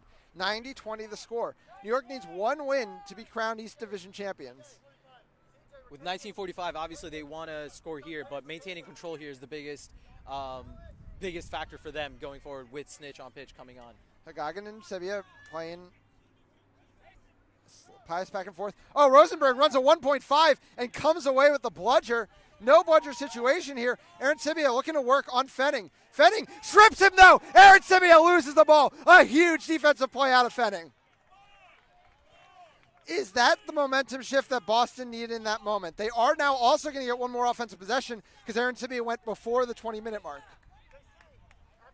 And here comes Nasa and Dillman coming back in to get control back. For, yeah, and I think the goal of this possession is going to be control before the 20-minute mark. Obviously, though, a goal would go a long way now, too. We know the set score is going to be 150, which means that Boston is going to be 130 away from it if they can't get a goal here. Dillman, a beat off on Potter, and one of the pass to Fenning. It comes late, and it's just kind of been the Boston offense. It's been about 3 seconds late over and over and over again. Oh, a bad beat there from Dillman. She's going to get pressed. Potter looking to strip Fenning, and she gets the ball first. And it's another huge defensive stop from New York. The Titans are in a dominant position here, and if Boston can't get a grab, I don't think they have a path back into this game. Yeah, and I think that's what we're seeing the impact of the loss of Greenhouse has been on it for this Boston team. Their offense kind of looks just stale at the moment. Doesn't have the energy that we see from this from a typical Forge team. And obviously with Snitch on pitch coming on board, we're not seeing Greenhouse. They really have to. We're going to have to see who steps up as that energizer for this Forge team. You can say it. He's an Energizer Bunny. Harry Greenhouse is the Energizer Bunny. It's definitely going to be that. But like we were saying on that last possession, I mean, that Leanne Dillman beat on Molly Potter, that is bread and butter for the Riders offense. Has been for years. And Archibald didn't see it for about 3 seconds. So 150 is the set score. I assume we're going to see Beckman get the start in the seeking game for Boston. For New York, it's probably going to be Cupid again. Cupid did catch Cooper the first time around. A catch on the New York side would basically be decisive. Boston would at least be back in the game with a catch, but they would still have a long, long road ahead of them. Ethan, were you expecting this coming into Game 2? No, I don't think anybody was expecting this. I'm not saying that I wouldn't. I would say that New York had every right, ability, and chance to take a win and win the series or even win the series outright. But for them to just dominate 20 minutes of Quidditch to that degree, 90-20, I don't think anybody could have predicted that. Right, and I think going off of Game 1 from what we saw in Game 1 where we talked about how dominant the Forge beaters were, Game 2 saw a lot of the Titans beaters play excellent. Yep. The ability to get control back and maintain control has been huge for them. And right now they'll have control going into this Snitch on pitch. They're also going to have an immediate scoring opportunity because I believe there's no bludgers back. It's just Archibald up against Hagag with an off-broom Fenning. I don't know if Hagag really has any fast-breaking partners. It looks like Chasier and Sibby wanted to sub off. Potter and Morello are pretty far behind him on the play. But we'll see if he goes for it anyway. He does have the option of Rosenberg running with him. He is going to go for it. He's taking on Archibald. Archibald tries to wrap him, can't. Grisasu strips the ball, and it's another huge tackle out of Boston. They're coming up with the tackle when they need it, and I think Hagag is headed to the box as well. Grace Dastu playing on an injured knee. You see the brace on her right knee. Injured it at the Super Series. Said this is the best it's felt in the 2 weeks since. She skipped practice on Wednesday. Makes a huge hit there to keep the score at 90. Bento's going to get the start, not Beckman, for Boston, as Olazaba looking to run on Morella. Crawford, though, standing right behind him. I don't think there's a good scoring opportunity. Fenning is sitting by the hoops. He gets a flip pass there from Archibald. Stepped out hard there by, I believe that was Peter Lawrence, but Fenning finishes 60-30. Can Boston, though, secure a grab? And can they continue to keep playing tough defense? Kellen Keepit's getting a lot of time here. Boston seems to be prioritizing the Quaffle game, which is a risky endeavor. I mean, don't get me wrong, Cooper is a great snitch, but we already saw Cupid deliver New York one catch in this series. I assume New York's going to be in no rush in this scenario. I believe that's the reset used. Oh, it's a pass to nobody. It's another turnover. Suddenly, momentum is starting to shift. Yeah, not a great way the Titans wanted to start from coming off of that 20-minute timeout before just looking to use this momentum to really get back into this game. We've seen League City use this strategy all season. If you have a strong snitch, you count on the snitch to give you some time, and you get to be the team playing the Quaffle game. Ryan Fenning's playing the Quaffle game right here. Oh, and John Jackson has ripped him down, but Fenning is too strong. 90-40. Bento now getting a chance at the snitch, but he does quickly get beat. Aaron Sibia is now swapped in. He has a size advantage over Cooper, that is to be sure, but Cooper is definitely one of the best in the game. A quick shot there got behind, but he does lose his balance, and Cooper runs to the other side. New York now trying to slow things down. They've now given up 20 unanswered to start this extra period. Oh, and Aaron Sibia has the catch. What a move from Aaron Sibia. Goes full horizontal, all the way shoots around. There's going to be a discussion. If good, New York would need 3 more goals. Oh, and it's going to be a charge called on Aaron Sibia. This is everything that Boston could want. There's going to be no seeker in the game. They can continue to play in the Quaffle game. If New York gives space to the seeker, then maybe Greg Bento could deliver the catch. Things are getting very interesting here in East River Park.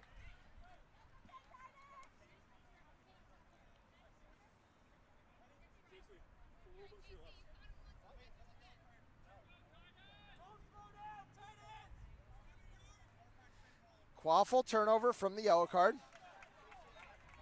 So now can Boston put another goal on the board? Crawford's beat out of the play. You know the ball wants to go to Fenning. The whole offense should be going to Fenning here. There's the ball to Fenning. He's going to look to run. There's no beaters in front. Taylor Crawford, one of the best in the game, and he makes the tackle. But Fenning is up again, and he's going for the hoop, and he puts it through the middle. They cannot stop Fenning. Greg Beckman is now getting a shot at Cooper. A catch would make it a 10-point game. Aaron Sibia in the game from the goal from Boston. You could argue it might have been strategic, honestly, for New York to let Boston score there. Bludger control is finally with New York, which means they can interact on both sides of the ball, the Quaffle game and the Snitch game. But it has been 30 unanswered from Boston, all on the back of Ryan Fenning. Olazaba, who again is playing his first minutes of the season for Boston and playing them at Chaser, where he hasn't played in quite a long time. Oh, Delman makes the hit. Is that going to be a late throw? That's a throw to nobody. That is another turnover for the New York offense. 90-50 now. This strategy is getting Boston places. And honestly, in that last play, we saw just the ability of Olazaba to hold on to Jackson long enough for Dillman to get back in play. And I think you don't need to always make the tackle. Just the ability to stop the player has been huge for this Boston team. New York with Bludger control has still not made a call to go anywhere but the Snitch game, which means Boston's going to have another chance. When's the ball going to go to Fenning? Oh, Archibald tries a shot. It's no good. Crawford's got space the other way. Olazaba's able to get a wrap to slow him down briefly, but he can't go all the way. And it's Leanne Dillman getting beat as well. Crawford delivers the first goal of the overtime period for New York. They have 100-50 with a set score of 150. Kellen Cupid getting time alone with Cooper.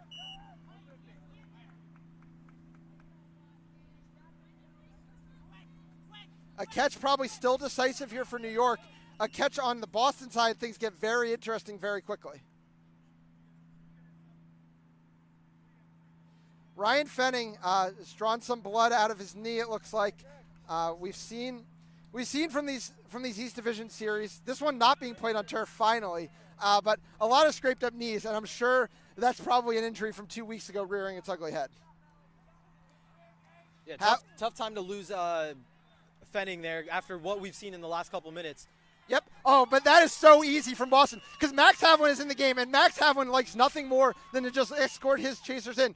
Now Cooper is wrestling Kellen Cupid, showing him a bit more physicality than he did in game one. 100-60 is the score, 150 is the set score. Boston putting all of their reliance on the work of back Cooper, but Kellen Cupid has the catch.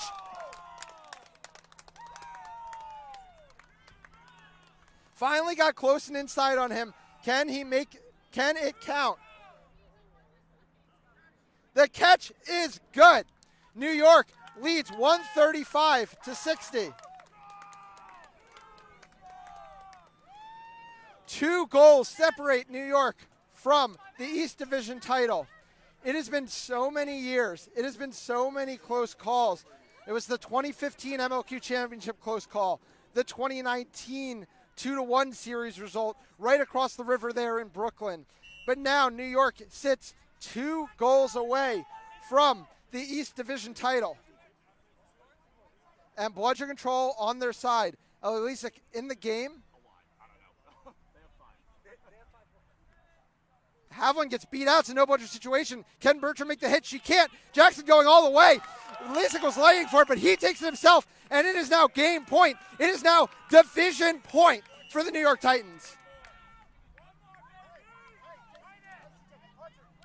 145-60. Tyler Beckman quickly back into the Quaffle game, out of the Seeking game. Archibald with the ball. And that's kind of that shortage on Quaffle players with Fenning bleeding, with Harry Greenhouse serving the red card. And Archibald finally gets one of those mid-rangers to hit. 145-70. But it's still going to take 8 more goals from Boston. And it's just going to take 1 more goal from the Titans to complete the East Division Championship. Havlin makes the beat on Jackson. Lazek has it on the side. She throws it out to Crawford. They're going to have to reset. Crawford driving in. Oh, he gets beat. His pass or shot is to nobody. Lisek in a foot race with Doyle. As Kevin Doyle comes up with it. Boston lives to fight another possession. Havlin with 2 great snipe beats there to really force this Titans team to pass it off or take that shot. I mean, a veteran like Havlin knows that this is all that matters. If they lose this game, Game 3 has no effect on anybody's standing circumstances. So this is the time to give every last bit of energy you have. Bertram with the ball. Bertram rips it through. Her second goal of the game. Boston now with 6 goals in the extra period, and it's 145-80. Bludger Control, though, still with New York.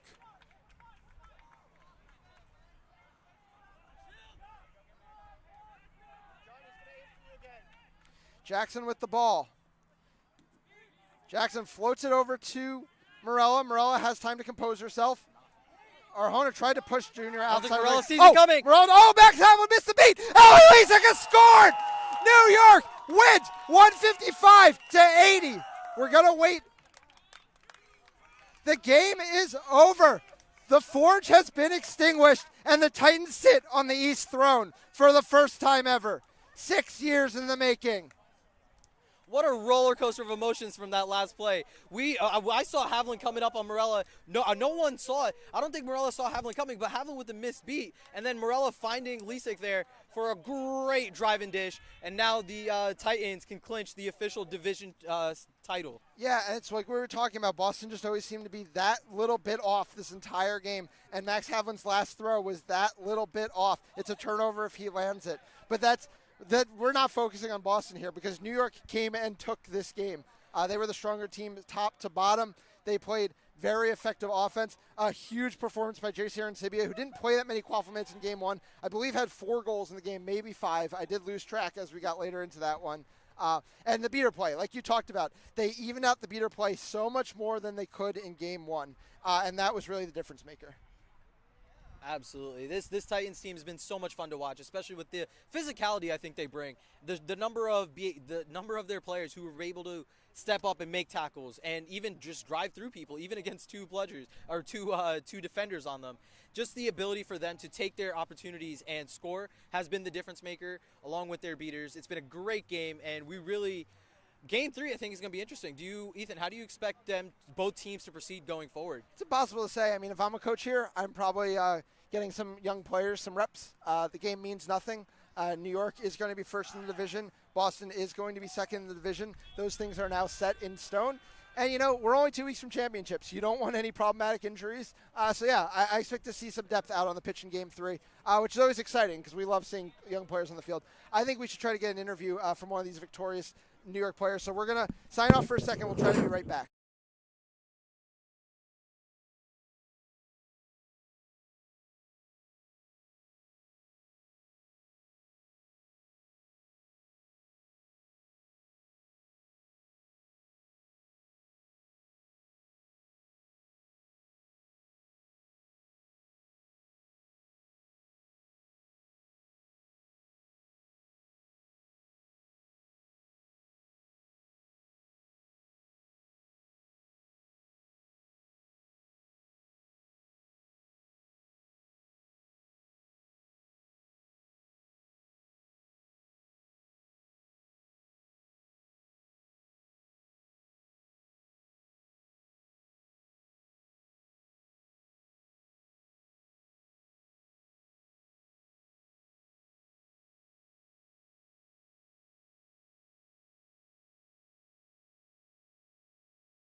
So we're here with head coach of the recently crowned East Division champion New York Titans, Michael Yada-Parada. Yada, you've been with the team for a long time. You've lost to this team a long time. Explain your feelings in this moment. I mean, I'm excited. I'm glad our hard work finally paid off. Eastern Conference champion feels nice. But, I mean, we still have another game. I want to win the series. So that's all I'm thinking about right now, really. It hasn't really sunk in. That's fair enough. So take me back through that game one. So obviously you guys get the catch. You guys are ahead. New York kind of pulls it out.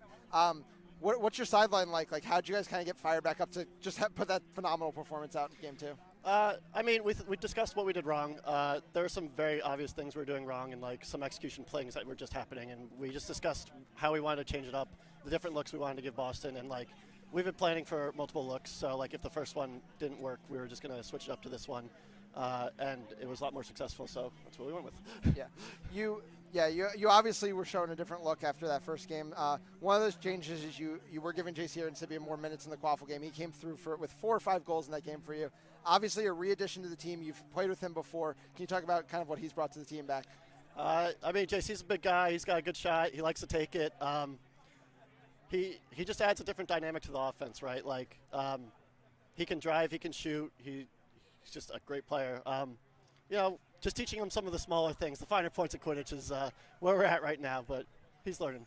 Yeah. Obviously, I personally think you're a great player developer. I think it's one of the strong things that the Titans and the Warriors have shown for a very long time. Appreciate it. You get a player like Isaac Diaz comes out and plays a lot of minutes in that game. Can you just kind of talk to some of your younger players that are kind of stepping up for you in these big moments? I mean, all the newer rookies have been, like, stepping up. I mean, Ellie had the game-winning goal. Isaac had a great shift. Even Antoine in other series has been playing great minutes for us. I mean, like, we have a lot of new additions. Peter Lawrence. Like, a lot of the newer Titans, like, they've just been absorbing everything I've been giving them, and, like, they've been thriving with it. So kudos to them. It's all the hard work they've been putting in. So. Yeah, you've been close to, finals and such and championships many a time. You get an East Division title, but there's not an undefeated team in MLQ right now. So, I mean, what are this team's aspirations kind of going forward into the rest of the season? I mean, we want to take it one game at a time, but obviously we want to go as far as possible in nationals, maybe win it, see what happens, but we're not getting a big head over anything, right? We want to earn every every goal that we score, every play. Like, we just want to go hard and earn everything. Awesome. Well, Yada, I'm going to let you get back to your team. I know you got a third game to play. That's important to you, but congratulations. Thank you. We'll be back for game 3 in just a few minutes.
when it comes to that. Yeah, because I keep seeing you looking at me, but I see.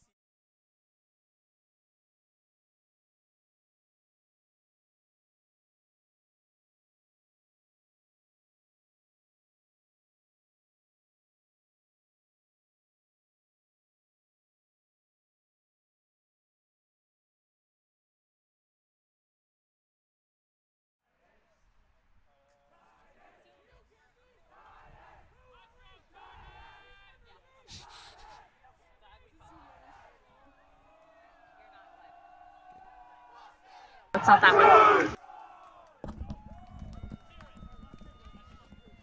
Hello and welcome back to Game 3 of the Series of the Week between the Boston Forge and the New York Titans. The Forge came back in Game 1 after a Kellen Cupid catch to secure a win and keep their hopes alive, but it was all Titans in Game 2. They came flying out of the gates. 90-20 was the score at the beginning of Snitch on pitch. Kellen Cupid delivered a second grab of the day, and Ellie Lisick put it through for the division clinching goal. I'm Ethan Sturm, along with Naresh Idala. Naresh, what are you expecting to see from these teams here in Game 3?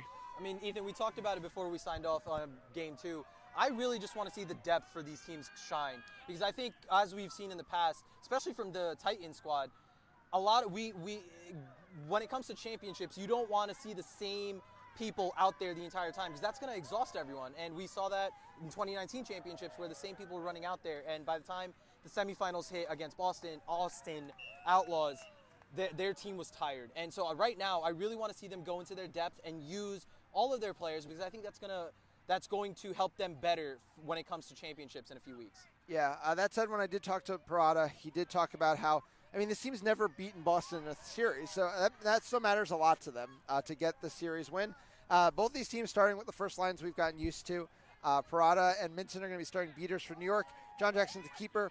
Jace here and Sibby off a big game in Game 2, alongside Peter Lawrence and Lindsay Morello. On the other side, Kieran Collier and Serena Montero are going to get the start. Beckman is running the brooms up against Aaron Sibby, and he wins it. Oh, and we have an injury to Kieran Collier here on the contested bludger.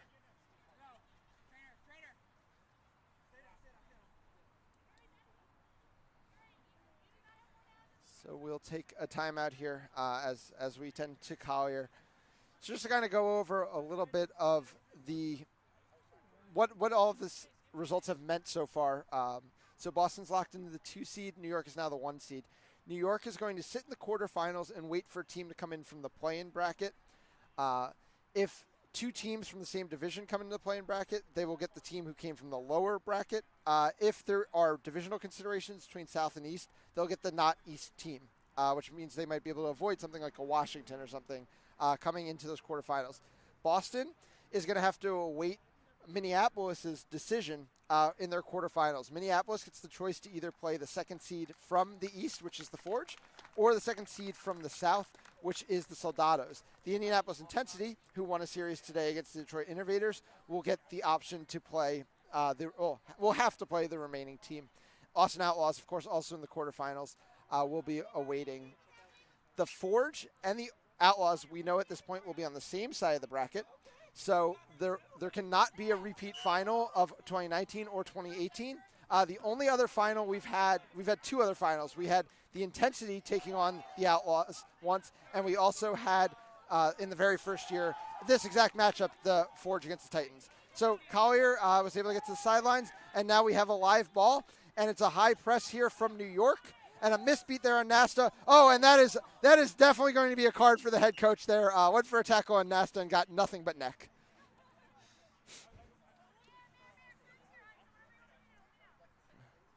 Nasta and Dumming are going to immediately sub into the game with Collier out.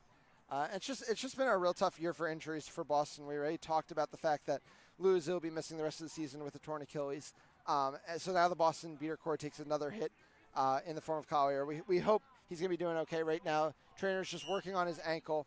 So we'll get an update there if we can. But in the meantime, we are live. Score 0-0. Boston has the ball, working the power play, the beater power play. Fenning, so far New York has yet to have an answer for Fenning. They continue to not have an answer for Fenning. I think it's really important to highlight how hard it is to score against two-hand tackling with drives. and how easy Fenning makes it look against a stout New York defense that's been tackling some of the biggest players in the league all season. Yeah, this edition of Fenning so far has really been a game series changer, series saver for Boston. If without Fenning, there's at least multiple goals, assists that they just would not have had. And we've talked about his impact on the defensive end, especially when they're playing this type of zone, where his ability to step up and potentially go after the ball like that has really made an impact. Yeah, and he's making a big tackle there on Sibia, forces the pass back. It's the only way this zone has really worked. New York's been able to have answers for it when that's not the look that they're giving. Nasta makes a beat right in the face of Rosenberg there. A pass across, looking for Lawrence, but that's the kind of pass that doesn't work against the zone. Archibald's now running around like a chicken with his head cut off, but he forces the reset. It's going to be a pass in the direction of Lawrence, and Lawrence is able to keep it in the field. I think that's not a pass to nobody because it was just a missed pass, right? It was in the direction of Lawrence. Lawrence just didn't get a hand on it. So good call there by the ref crew. Reset used. Ball control, as it generally is, in the hands of Nasta and Dillman. And as we see these injuries in the beater game pile up for Boston, I mean, these are the two players that are going to need to be at the core of an MLQ championship run for Boston. It's really that simple. That's 2 steps to Jackson. The pass goes across there in Sibia. Fenning's always right out there with him and forces the pass back across to Morella. And Fenning happily settles back into the zone. We're going to wait for that initial beater exchange. CJ Jr., you're looking to use Mario Nasta's own medicine against him. And eventually it's just the pass here in Sibia again. Again, Fenning steps. Again, he gets it up. Oh, ball popped out. It is more of the Fenning show here from Boston. Oh, Nasta slips one past the block of CJ Jr. So now he's got a fast break opportunity for his team. Fenning gets the ball, pressured high by Rosenberg. But Rosenberg sees Nasta and has to retreat. So now Boston looking to set up the offense with Archibald. Fenning with the ball on the wing. Nasta being guarded by Junior without a bludger. Oh, missed by Rosenberg. It's a no bludger situation. Archibald's in the lane. He finds Grace Dastu. It is a much better start here from the Boston team. They get off to a 20-0 start. And this Boston offense just looks a lot crisper than we saw in game 2. Yeah. Yeah, you know, it really almost feels like, and there have been so many switches this team, right? Fenning joins the team late. He only moved to Boston at the beginning of July, so he had to miss some practices. He couldn't join the team for the Rochester series to start the season. So really getting his first reps with the first line in that Super Series. And even then, it took him a long time to be worked into the line. He was not an original member even in that Super Series. And then you just see things like, you know, Archibald's shots and Grace Dastu's shots, things that we expect them to hit, and they're just a little bit off still. And I think this team's still trying to get in a rhythm. And there was absolutely no rhythm in Game 2. That's 100% sure.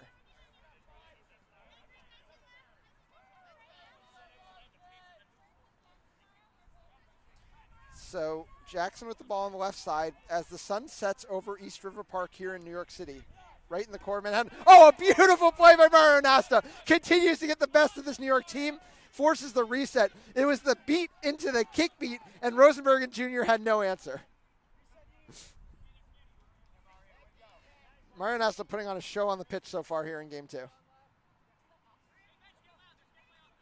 And as you mentioned in the Game 2, they now have Leon Dillman just constantly shading J.C. Aronsibia's side of the ball. And even with Arancibia on the left, the Boston defense still has to contend with Peter Lawrence, who's just as big, who's just as capable as JC on the other side. So this Titans team boasts such a huge and physical line that they're able to bring out weapons left and right. Yeah, Boston wins another exchange, but Arancibia jumps over a beat from Dillman. That's going to be in bludger control. He's also going to get the ball. Fenning's going to step to him. Oh, and there's just no answer for Arancibia behind the hoops. He delivers a ripped shot through the middle hoop over the hand of Archibald. It's 20-10 here in Game 3.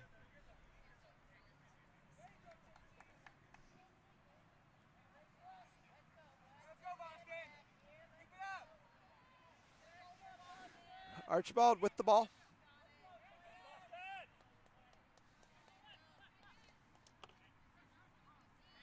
Bludger control is with New York off that Dillman misbeat, and Nasta now gets beat by Rosenberg. Archibald tried to twist one in, but it's going to be John Jackson going the other way. Dillman's the only answer. She needs to dodge 2 beats. She can't. Fenning's able to put some pressure on Jackson, but once again, it is J.C. Arancibia starring here for New York.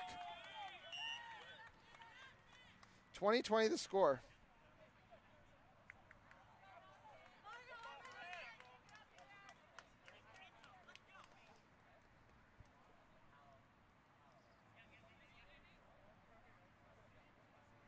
Serena is in at the beater game, so it'll be interesting how this pairing of Nasta and Montero are going to work together. I think that's a pairing we haven't seen much of before. So I think Game 3, I mean, it's like we said, Game 3 will all be about chemistry, getting that rhythm together in preparation for championships. Yeah, time to try things that you can only really field test that hard in practice, and it's just different when you're field testing it against a now division championship team in the Titans. I think something that's really impressed me so far, this entire series, and even going back into the Admiral series, has been the play of Jason Rosenberg. His evolution into this top level beater that the Titans can consistently rely on, because his ability to catch, his throwing has been phenomenal this weekend, and just overall every series that he's played so far. Yeah. You mentioned the combination of Mario and Serena. I think this is actually the combo that Boston wants to test drive for championships. It's this Serena, Montero, and Max Havlin combo. Max Havlin, obviously a longtime Team USA member. Montero, a member of the Developmental Academy. Plenty of Team USA and Developmental Academy players on this pitch on both sides of the field. Jackson looking to drive on Beckman. A nice wrap from him. Archibald joins the gang tackle, and that's going to be a defensive hold here for Boston. Jason Rosenberg looking to do his best Cody Nardone impression, but Max Havlin does get a beat into the play. Lindsey Morello gets the ball out and flips a mid-range ball through. That entire play was caused by Lawrence and pure hustle. There are some very upset Forge players on the far side, and I'm not sure they know exactly what's going on. I think they're contending that Archibald might have had ball, which obviously becomes keeper ball, but Lawrence coming in there and dragging the entire pile was absolutely amazing to watch. And then that pass off to Lindsey Morello with another great no-look top floater. Yeah, obviously the best in the game at what she does. Could contend that Jules Barrett would have something to say about that, but definitely one of the very best in the game at what she does. I can't say too much because, again, Lindsey Morello was my former teammate, and I love playing with her. So for me, obviously, elite, top tier, best in the game.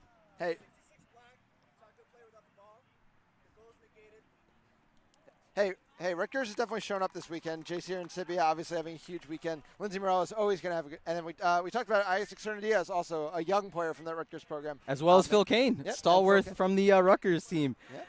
Yeah, it's been a blast seeing all these faces coming back and continuing to play. Yeah.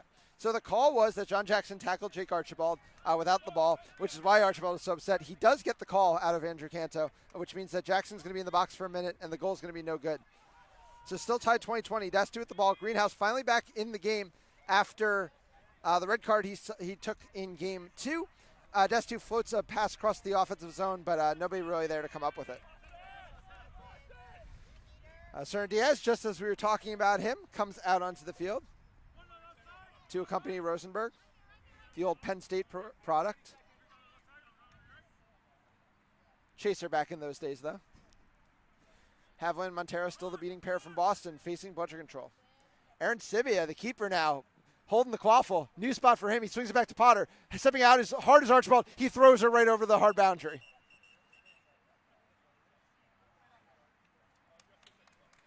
He's going to get a card for it.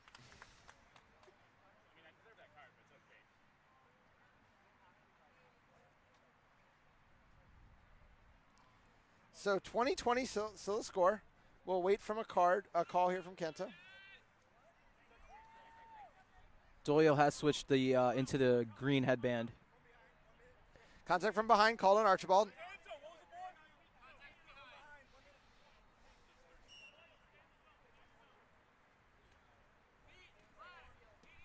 Reset attempt, but Greenhouse is the only one there. So now Boston will get a chance to kill a penalty for their former keeper, now chaser, due to the penalty rules. Keeper on the field right now for Boston is Zach Doyle on the near side. Greenhouse and to the rest of the offensive line. Havlin misses a beat there. Greenhouse is pressed hard. Doyle has to rip one just to kill some time. Oh, Montero sneaks up on Cerna-Diaz. Cerna-Diaz is able to throw it back, though. Rosenberg subbing off after a dominant time on the field, and Parada's back in game as a beater. Yeah, played more beater than chaser at this point in this series. or keeper for that matter. One player that's never playing anything but chaser is Taylor Crawford. He has the ball on the right wing. Through the zone, but Ian Skura sitting hard on that hoop. Lindsey Morel looking for the reset, and eventually just goes over to Aaron Sibia. Oh, Aaron Sibia tries to zip one through a diving Archibald back in the game at chaser, but it's not to be. I believe it went over half court for a reset. I'm sorry, I missed the call if it was made. Parada's looking to run a 1.5, takes a hard beat from Montero, and now the ball goes back to Aaron Sibia. Nobody's stepping that hard on him, so he's just on an uncork over and over again. Boston has two options. They can step someone on him, or he's going to score a goal. 30-20 now the score for the Titans. More subs for Boston. Skura, Greenhouse, McGargan, Bertram. Now the Quaffle line alongside Montero and Havlin, who have not been able to get any bludger control out of New York. Greenhouse in the lane, eats a beat from Yada, and then another beat comes to knock out Havlin. Crawford looking to make a run, but he's just in the way of a Havlin beat. Ball is loose. Molly Powder gets knocked off of it, and it is going to be Greenhouse falling on it.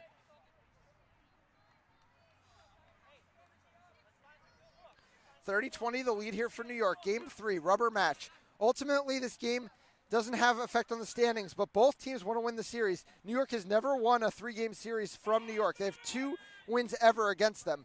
The one just now that we saw that clinched the division, and 1 win in 2019 in Game 3 of their regular season series.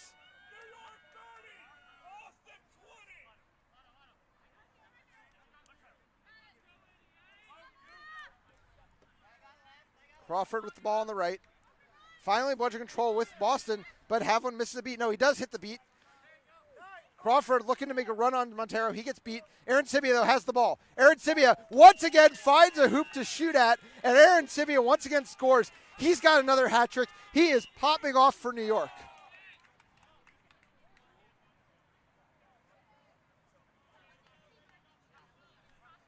Bludger control with Boston. Bertram with the ball on the left side. Goes back to Skura. Havlin is able to get, no, not able to get beat on Yada. Yada misses his beat, though, on Skura. Bertram has the ball, looking to drive. Bertram back to Greenhouse. A great look over to McGargan. McGargan gets beat before. His pass is off, though. He has Greenhouse. Greenhouse looking to drive. No, he might just be looking to reset. Hard to tell. No, he's going to go all the way. Tries to flip it over Aaron Sibia, and Aaron Sibia shuts the door once again. Another great defensive stop by the Titans.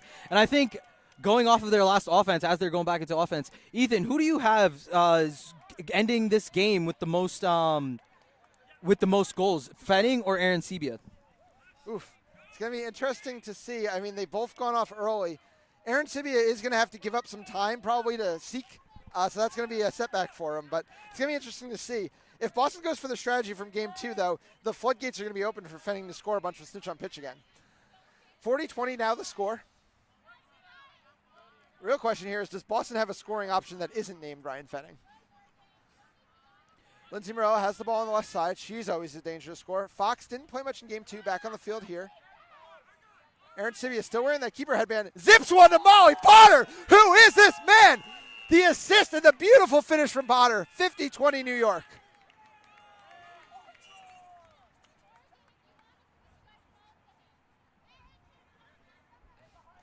JC Aaron Sibia is putting on a show here in New York.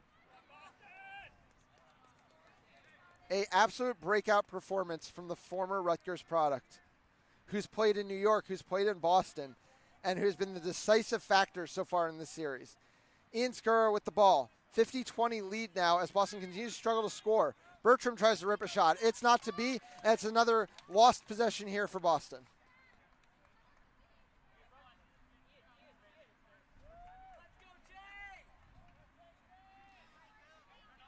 50-20 the score. CJ Jr. and Jason Rosenberg, the snitch pair, the beating pair for New York, and it's back to Nasta and Dillman on the Boston side.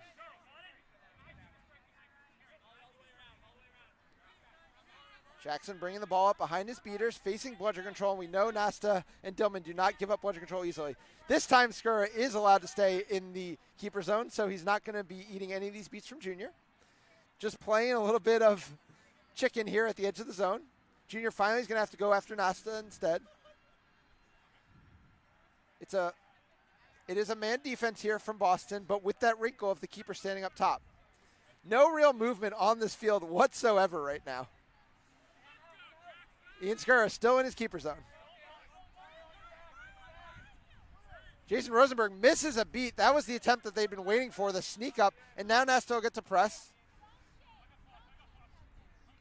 It is budget control, though, to New York. I'm not sure what beat caused it because I thought Rosenberg missed, but it is going to be their possession. Zip from Morello across to Potter, but Ian Skura read that one like a book. Now he's looking to run. Transition opportunities have not come often for Boston, and Jackson shut that one down with a tackle as well, followed by a tackle from Potter. Physical, hard-nosed defense from New York. We're already 14 and a half minutes into this one. It's 50-20 New York. Oh, Morello tried to jump that pass from Bertram, but it's just going to be a reset. Nasta is able to get beat on Rosenberg, which is going to be budget control and no budgets. McGargan's in the lane, and again, he hits the crossbar, and that has just been the story of Boston's day.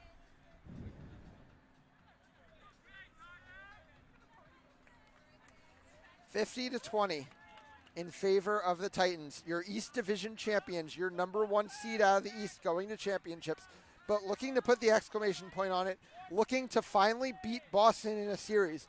They didn't get to be the first team to beat Boston in a regular season series. The Admirals stole that opportunity from them at the Super Series 2 weeks ago, but it will still be sweet if they can finally do it themselves.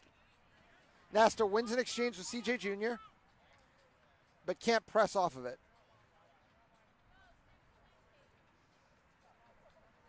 Jackson pressed high by Skura. Skura is now out of his zone, can be beat, but Rosenberg doesn't want to look for it there. He's instead looking to engage on Nasta. Rosenberg eats a beat, and now Dillman's going to press. That is going to be a reset used. Skura presses high up the field. I like this new look defense idea here from the second line of Boston with Skura playing point defense.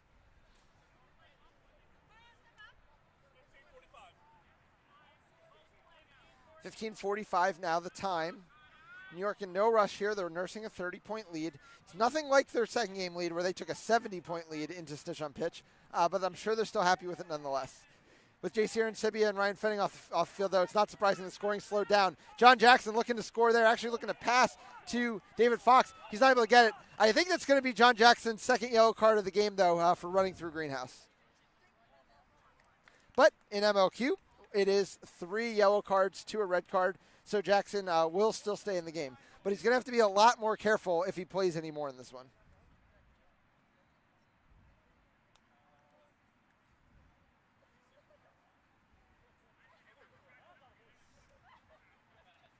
Sun setting here in New York, but New York looking to set the sun on the East Division season with a series win.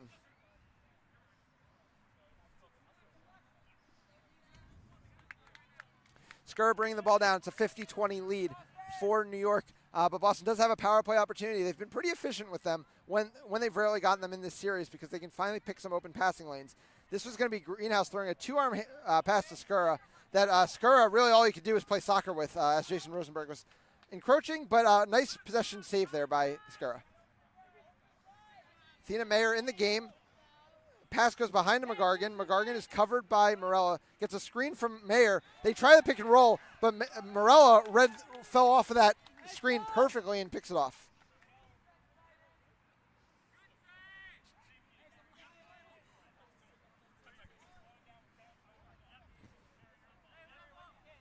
David Fox now wearing the green headband. Thanks to the Jackson fouls, we've seen all kinds of people in the green headband so far in this game. Of course, Fox started his career as a keeper for Emerson back in the day.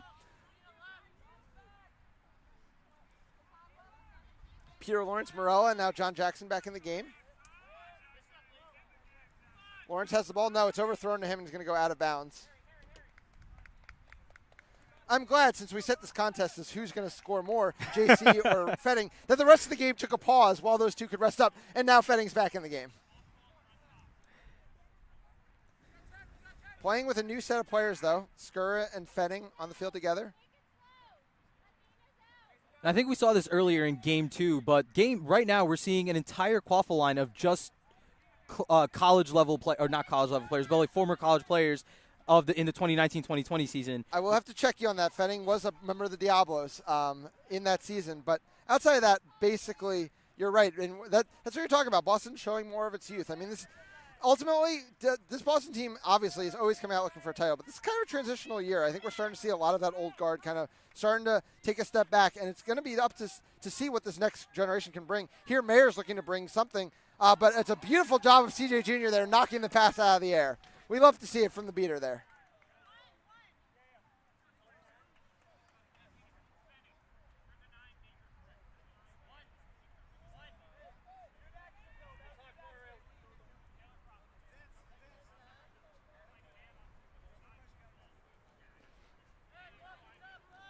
Peter Lawrence with the ball on the right side.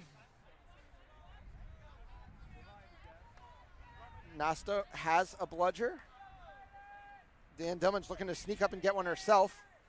But really, the beaters can't defend against Nasta's beat. Nasta forces the turnover with no other help. Heck of a play there.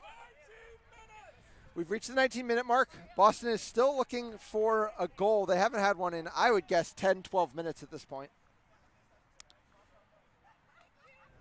Right now, being at the 19-minute mark, I think really getting control back, and even if they can come off with a score, would be huge for this team going into Snitch on pitch. And especially with the addition of Greenhouse back in this series, coming off of his red card in Game 2, I think you see his impact, where even just him being on the sideline and being able to come into these games, he's able to impart his experiences, and he's able to control the pace of the play a lot better. For sure. Fenning's now going to get a chance to drive. He's going to throw that one, it looks like, over the middle hoop. So it is going to be New York ball, and they are going to get one more possession before the 20-minute mark. But, yeah, we'll say, though, John Smutney is going to be our snitch. He put on a clinic against Greenhouse the last time they matched up. Never let Greenhouse set his feet, get to that move that his marquee. So it'll be interesting to see if Greenhouse takes the start, if Beckman takes the start, if even Bento takes the start. I don't imagine we'll see the same strategy from the Forge that we saw in Game 2, where they completely deprioritized the snitch, which I think was a sensible Hail Mary for them to throw, but that's not the stakes when they're only down 30 points. 50-20 here, and this will be the last possession. We get an Isaac Cerna-Diaz 1.5. Max Havlin quickly answers that, quickly answers Mo Hagag. Max Havlin easily cleans up the defensive possession. We're going to the 20-minute break. So 20 minutes here. New York 50-20 in the lead. 110 is going to be the set score. Very similar scoring states to what we had in Game 1, except this time it's New York in the lead. But New York's just had every answer for Boston today. What has surprised you or impressed you about the New York defense so far in the series? I think the New York defense, especially after Game 1, where we were talking about just, again, how dominant the beaters from Boston looked. Game 2 and 3, the New York beaters have been able to maintain control a large part of the game. And the fact that they're able to retain control and get back even when they do lose it has been such a game changer for this team. And their ability to play off their control has allowed their chasers to be a lot more physical than how we already know how physical they are. But they've been able to go even further than that and make these hits when they count.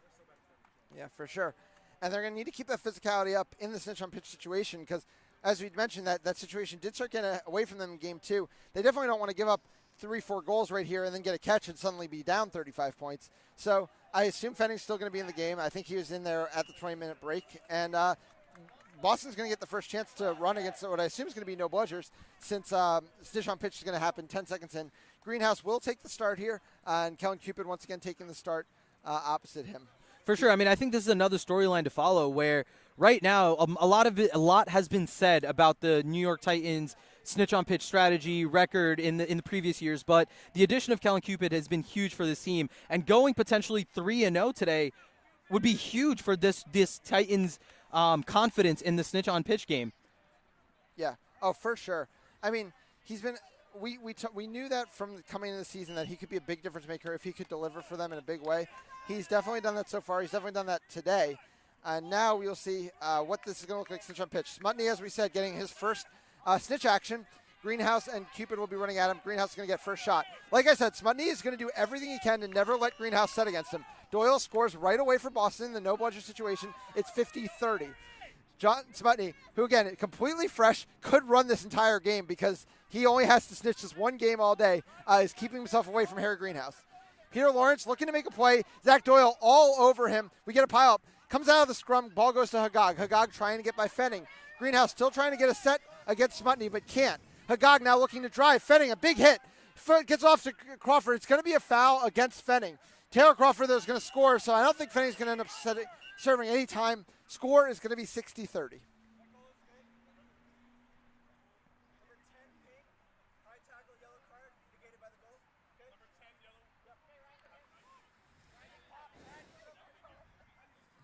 Boston Beaters have control, and they've given Greenhouse most of the opportunities. It's just that Smutny hasn't given him the opportunities.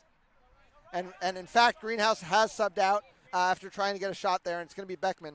I believe Beckman is the one who caught Smutny at the Super Series. I could be remembering incorrectly, though. There was also a game where Smutny did not get caught against Boston. It was the Charlotte game where Boston was able to hit the set score without making a catch.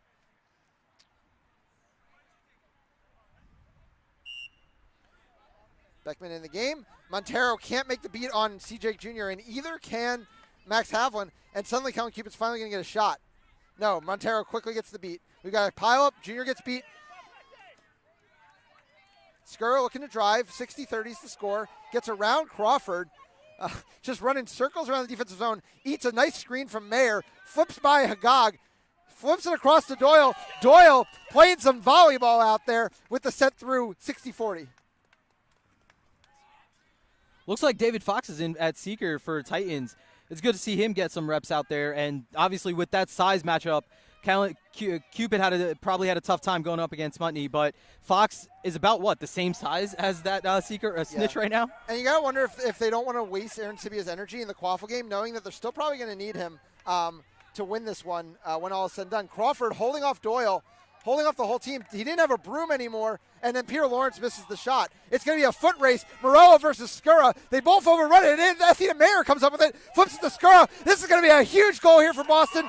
60-50. Boston once again getting the best of New York in the Quaffle game, and it's really this young core. Archibald does sub in now. Carson Olazaba also subbed in. Fetting obviously going nowhere in this Snitch on pitch situation. And there's the Aaron Sibia sub we were expecting. That's why he's not in the Seeker game. They need the offensive output. He's trying to go by Fenning. He does get a step on him. Fenning just tries to armbar him back behind. Oh, and he's got the wrap. Fenning makes another huge play. Ball is flipped out. Oh, it almost went in. It's loose. John Jackson got the ball. John Jackson scores. Fluky play all around there. Cupid now getting a chance with Smutny. The set score is 110. Greenhouse back in the game. But still, Smutny is never offering him an opportunity. Leanne Dillman's going to come up and clean up this opportunity, I think, in the beater game. Fetting, though, is a no-bludger. He just slips off John Jackson like he's nothing and just pushes right through Morella. 70-60 now the score. Game is to 110. John Jackson is down hard. Put everything he could there into stopping Fenning. Actually, it looks like CJ Jr. is down hard as well.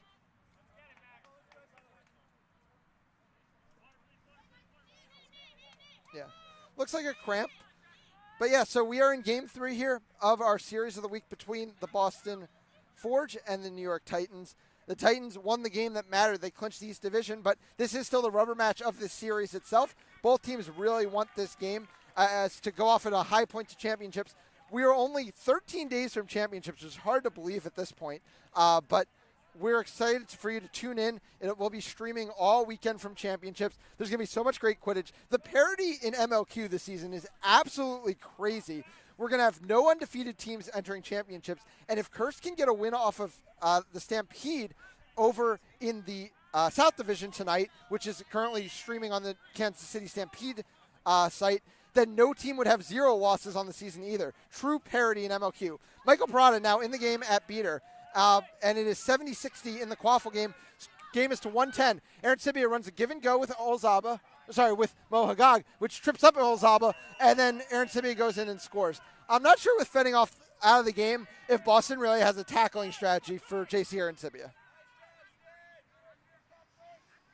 Smutny continuing to put on a show in the Snitch game. At some point, Boston might have to consider abandoning the Snitch, as Greg Bento is now working on Smutny. Abandoning it with their beaters, I should be clear, as New York gets closer and closer to the set score. Das 2 has the ball. She slips off of Hagag. Oh, but she runs into McGargan. It's too many Boston players in one spot, and JC Arancibia falls on it. And that's just that lack of communication we've been seeing from Boston over and over. Is Boston going to consider playing some quaffle defense? Parada gets beat. Beckman's getting some time. Beckman looks a little tired, though. Obviously played a lot of quaffle minutes as well. Oh, Beckman has the grab.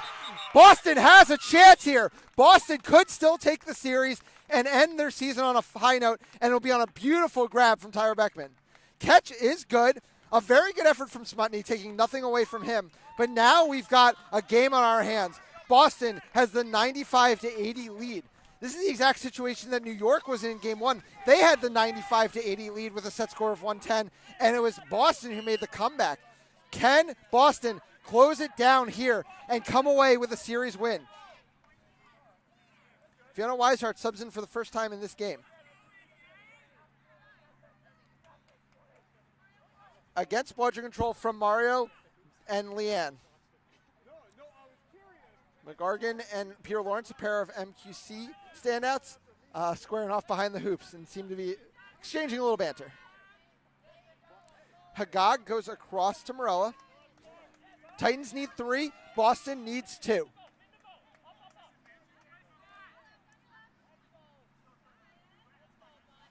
Lights are coming on in New York City. Night is falling, but we have an exciting conclusion to the regular season right here, our last series of the week. Hagag looking to drive. Oh, that's going to be a beat on Nasta. Weishart's able to get control off of him. Morella has the ball. Carson Olazaba stepping out. It's a pass across. Alley-oop time for JC Arancibia. We are squared up. 95-90. First to 2 goals wins the series. Once again, it's that end game paying off all the dividends in the world. McGargan with the ball on the wing. Fakes a pass to Dastu, goes back to Archibald. Leanne Dillman springs him. He looks to drive. He gets Dastu. Dastu. Oh, her shot goes through. Off of Hagag, but through. A huge shot from Dastu. Hagag looks for the immediate answer, but Dillman is back. Oh, Dastu is there. Dastu trying to strip. She gets beat by Fiona Weishart, but is that going to create bludgeon control for Boston? It does. Oh, but CJ Jr. takes it back with a big block. Oh, but there's going to be a call from Ricky.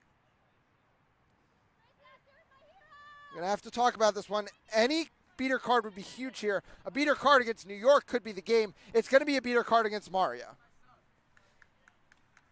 We'll see what the call is. All right, so Nasta engaged in physical contact after being beat, so he's going to serve 1 minute in the box. This means bludgeon control for New York. They need 2 goals. Boston needs 1 goal. Big chance here for them to get a power play goal and put us at next goal wins. My favorite scenario in Quidditch. Hagag bringing it down slowly. He's got all the bludgeon support he needs. Jake Archibald's going to step out as the keeper because he can't be beat as a point defender. Morella has the ball at the top of the key. Fenning now back in the game, guarding the hoops. New York taking its time. They have a full minute. Now they have 35 seconds to work with this power play. Morella has the ball. No, it's Hagag into the lane. Hagag dodges a beat. Hagag lays it off for Lee. Archibald looking to wrap Lee. He cannot. Lee is looking to step through. Lee dugs through. Next goal wins for the series. And Grace Dastu is down. So it's next goal wins here. Bludgeon control is with New York, but the quaffle is with Boston, which means they have the first onus to score. Grace has obviously been a core member of this team, as a lot of the injuries we've been seeing from this team have been.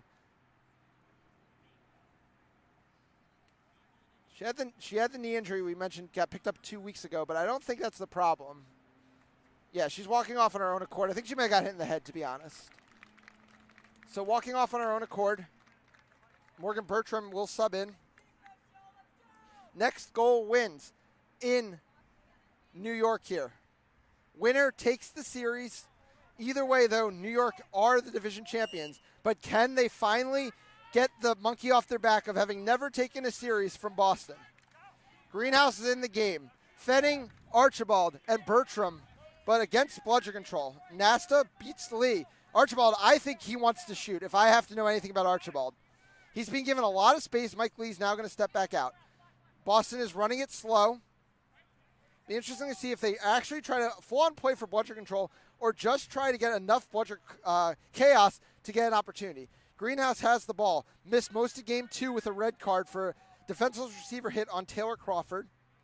Trying to make his mark now. Fenning working on Hagag. It's back to Archibald. No rush here out of Boston. Working their way deeper and deeper into the zone. Archibald in the lane. Archibald shoots high. New York ball. New York with the chance to take a series off of the Boston Forge for the first time ever. You know, I'm not a huge fan of that last shot. I feel like because of how slow they were going, I feel like they could have potentially even slowed it down a bit more and taken a better look. I think that high floater, especially off the middle hoop, is a tough look, especially with the size of the New York keepers. Well, Boston is going to need to make this defensive stand without bludger control. The one bludger they have is in the hands of Nasta. Dillman is trying to make life hard for CJ Jr. and Fiona Weishart. CJ, a teammate of Dillman's, all the way back at Emerson.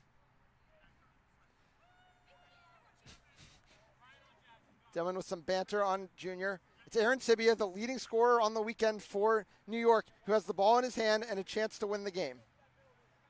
His mid-range shot has been on all weekend.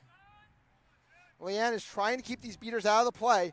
Finally, it's no bludger situation. Archibald's going to have to step up on Jackson. Jackson's in the lane. Ball's out. Ball's on the ground. Oh, it's Fenning who has it. Fenning, though, is beat by Weishart. The ball is loose. JC Aaron Sibia picks it up. No. It is not going to be called good. What a wild play there at the end of the game. Fenning had full control of the ball, but Fiona Weishart walked all the way up and beat him. So then the ball got to Aaron Sibia. I'm not sure if they're saying, though, that Leanne Dillman beat him first. That's the only call I could think of. It didn't look like anything dangerous was happening.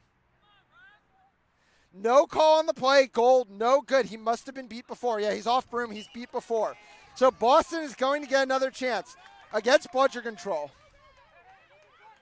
John Jackson is trying to keep the ball out of Jake Archibald's hand all the way upfield. 105-100. Next goal wins here in New York. Archibald missed the mid-range shot in the last possession, but it was John Jackson who got stripped by Archibald in the following defensive possession.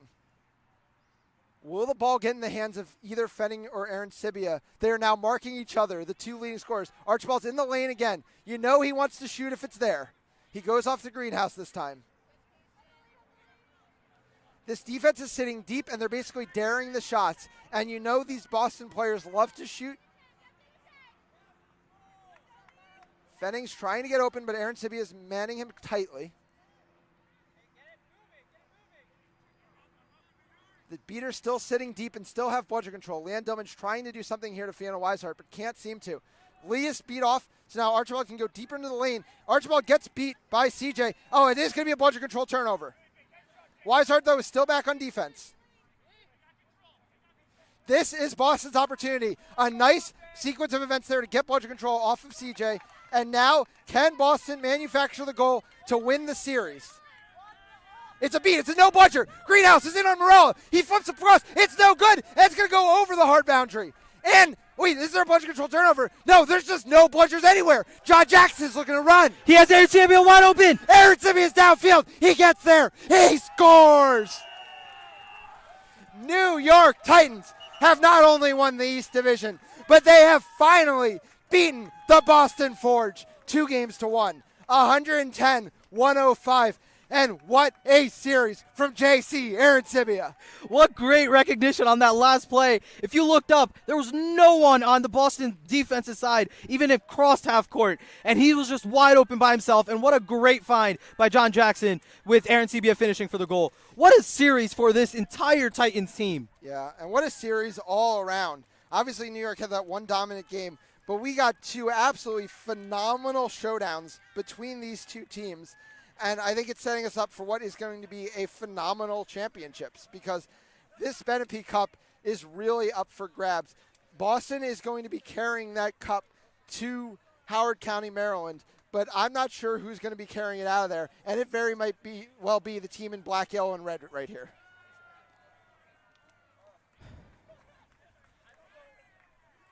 So we're going to sign off for a minute and get us an interview. But I do want to mention that if you're planning on coming to MLQ Championships, our pre-sale does close tonight. It's the cheapest ticket you can get to our event at Howard County, Maryland. But we're going to be right back. I think we should probably get JC and Sibby on. Absolutely. Feel like hear from him. So thanks, everybody, for watching, and we will be right back.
And we're back for an interview with JC and Sivia.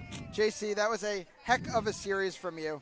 Talk to me about kind of, obviously you've gone back and forth between Boston and New York. You're kind of just getting back into this New York team after COVID, not a ton of time to practice. How's kind of the season of development been for you? It's been great so far. It feels really good to be back on the pitch, back with my team. Obviously, traveling from Boston, New York has been a little bit of a hindrance in terms of chemistry and working together, but over the summer we really have gotten a lot of good practices and really kind of started to mesh as a team, and it's great to see that it works on the pitch right now.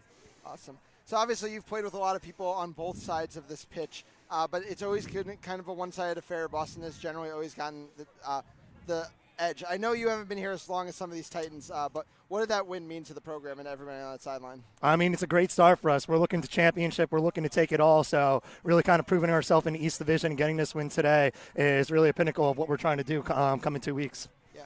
You were just absolutely on from mid-range today. Were you just feeling it early and just kind of let it go from there? Or is it just the confidence that you always have from those kind of shots? It's the confidence that comes from the team. Like I said, we work hard. We practice together. We sweat together. I wouldn't have the confidence if it wasn't for the rest of my team backing me up and giving me those open shots. Yeah. This whole series was kind of a one-on-one square-off between you and Ryan Fenning. All the goals were coming from there. Can you talk a bit about playing against him? I know you guys were basically manning each other down the stretch. He was a great player. He was on me the whole time. I know towards the end he really started kind of manning me up on defense. It was really who could work with their team, get the open shot, and then really make some moves. So it was a really good chance to play against someone of his caliber. Yeah. Your beaters were kind of much maligned coming into the season. They obviously had a big weekend this weekend for you guys. Can you speak to kind of the way they played and kind of the opportunities they gave you. Even some of your younger guys, I mean, Isaac Cerny-Diaz coming from the same program as you. So. Yeah. No, a lot of great players, a lot of great talent.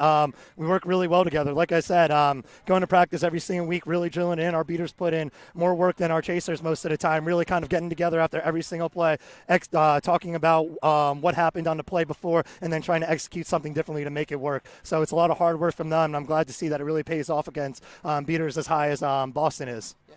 You mentioned lofty aspirations. This is a team that took Austin to the brink in 2019. Austin was beatable last week. How much confidence do you have coming out, beating the defending champions, and going to championships as the East Division champions? I have a lot of confidence because I have a lot of confidence in my team. We put into hard work. We got 2 more weeks of hard work to put in. I know we're going to stick to it, and we're going to go out swinging, and we're going to give our best shots, and we're going to take championships. Awesome. Well, JC, thanks so much for coming on. Congratulations on the series win. We'll see JC and all of the Titans in 2 weeks at MLQ Championships in Howard County. And remember, ticket pre-sales, they end tonight. Cheapest way to get your tickets. Everybody, have a great night. Thanks for watching.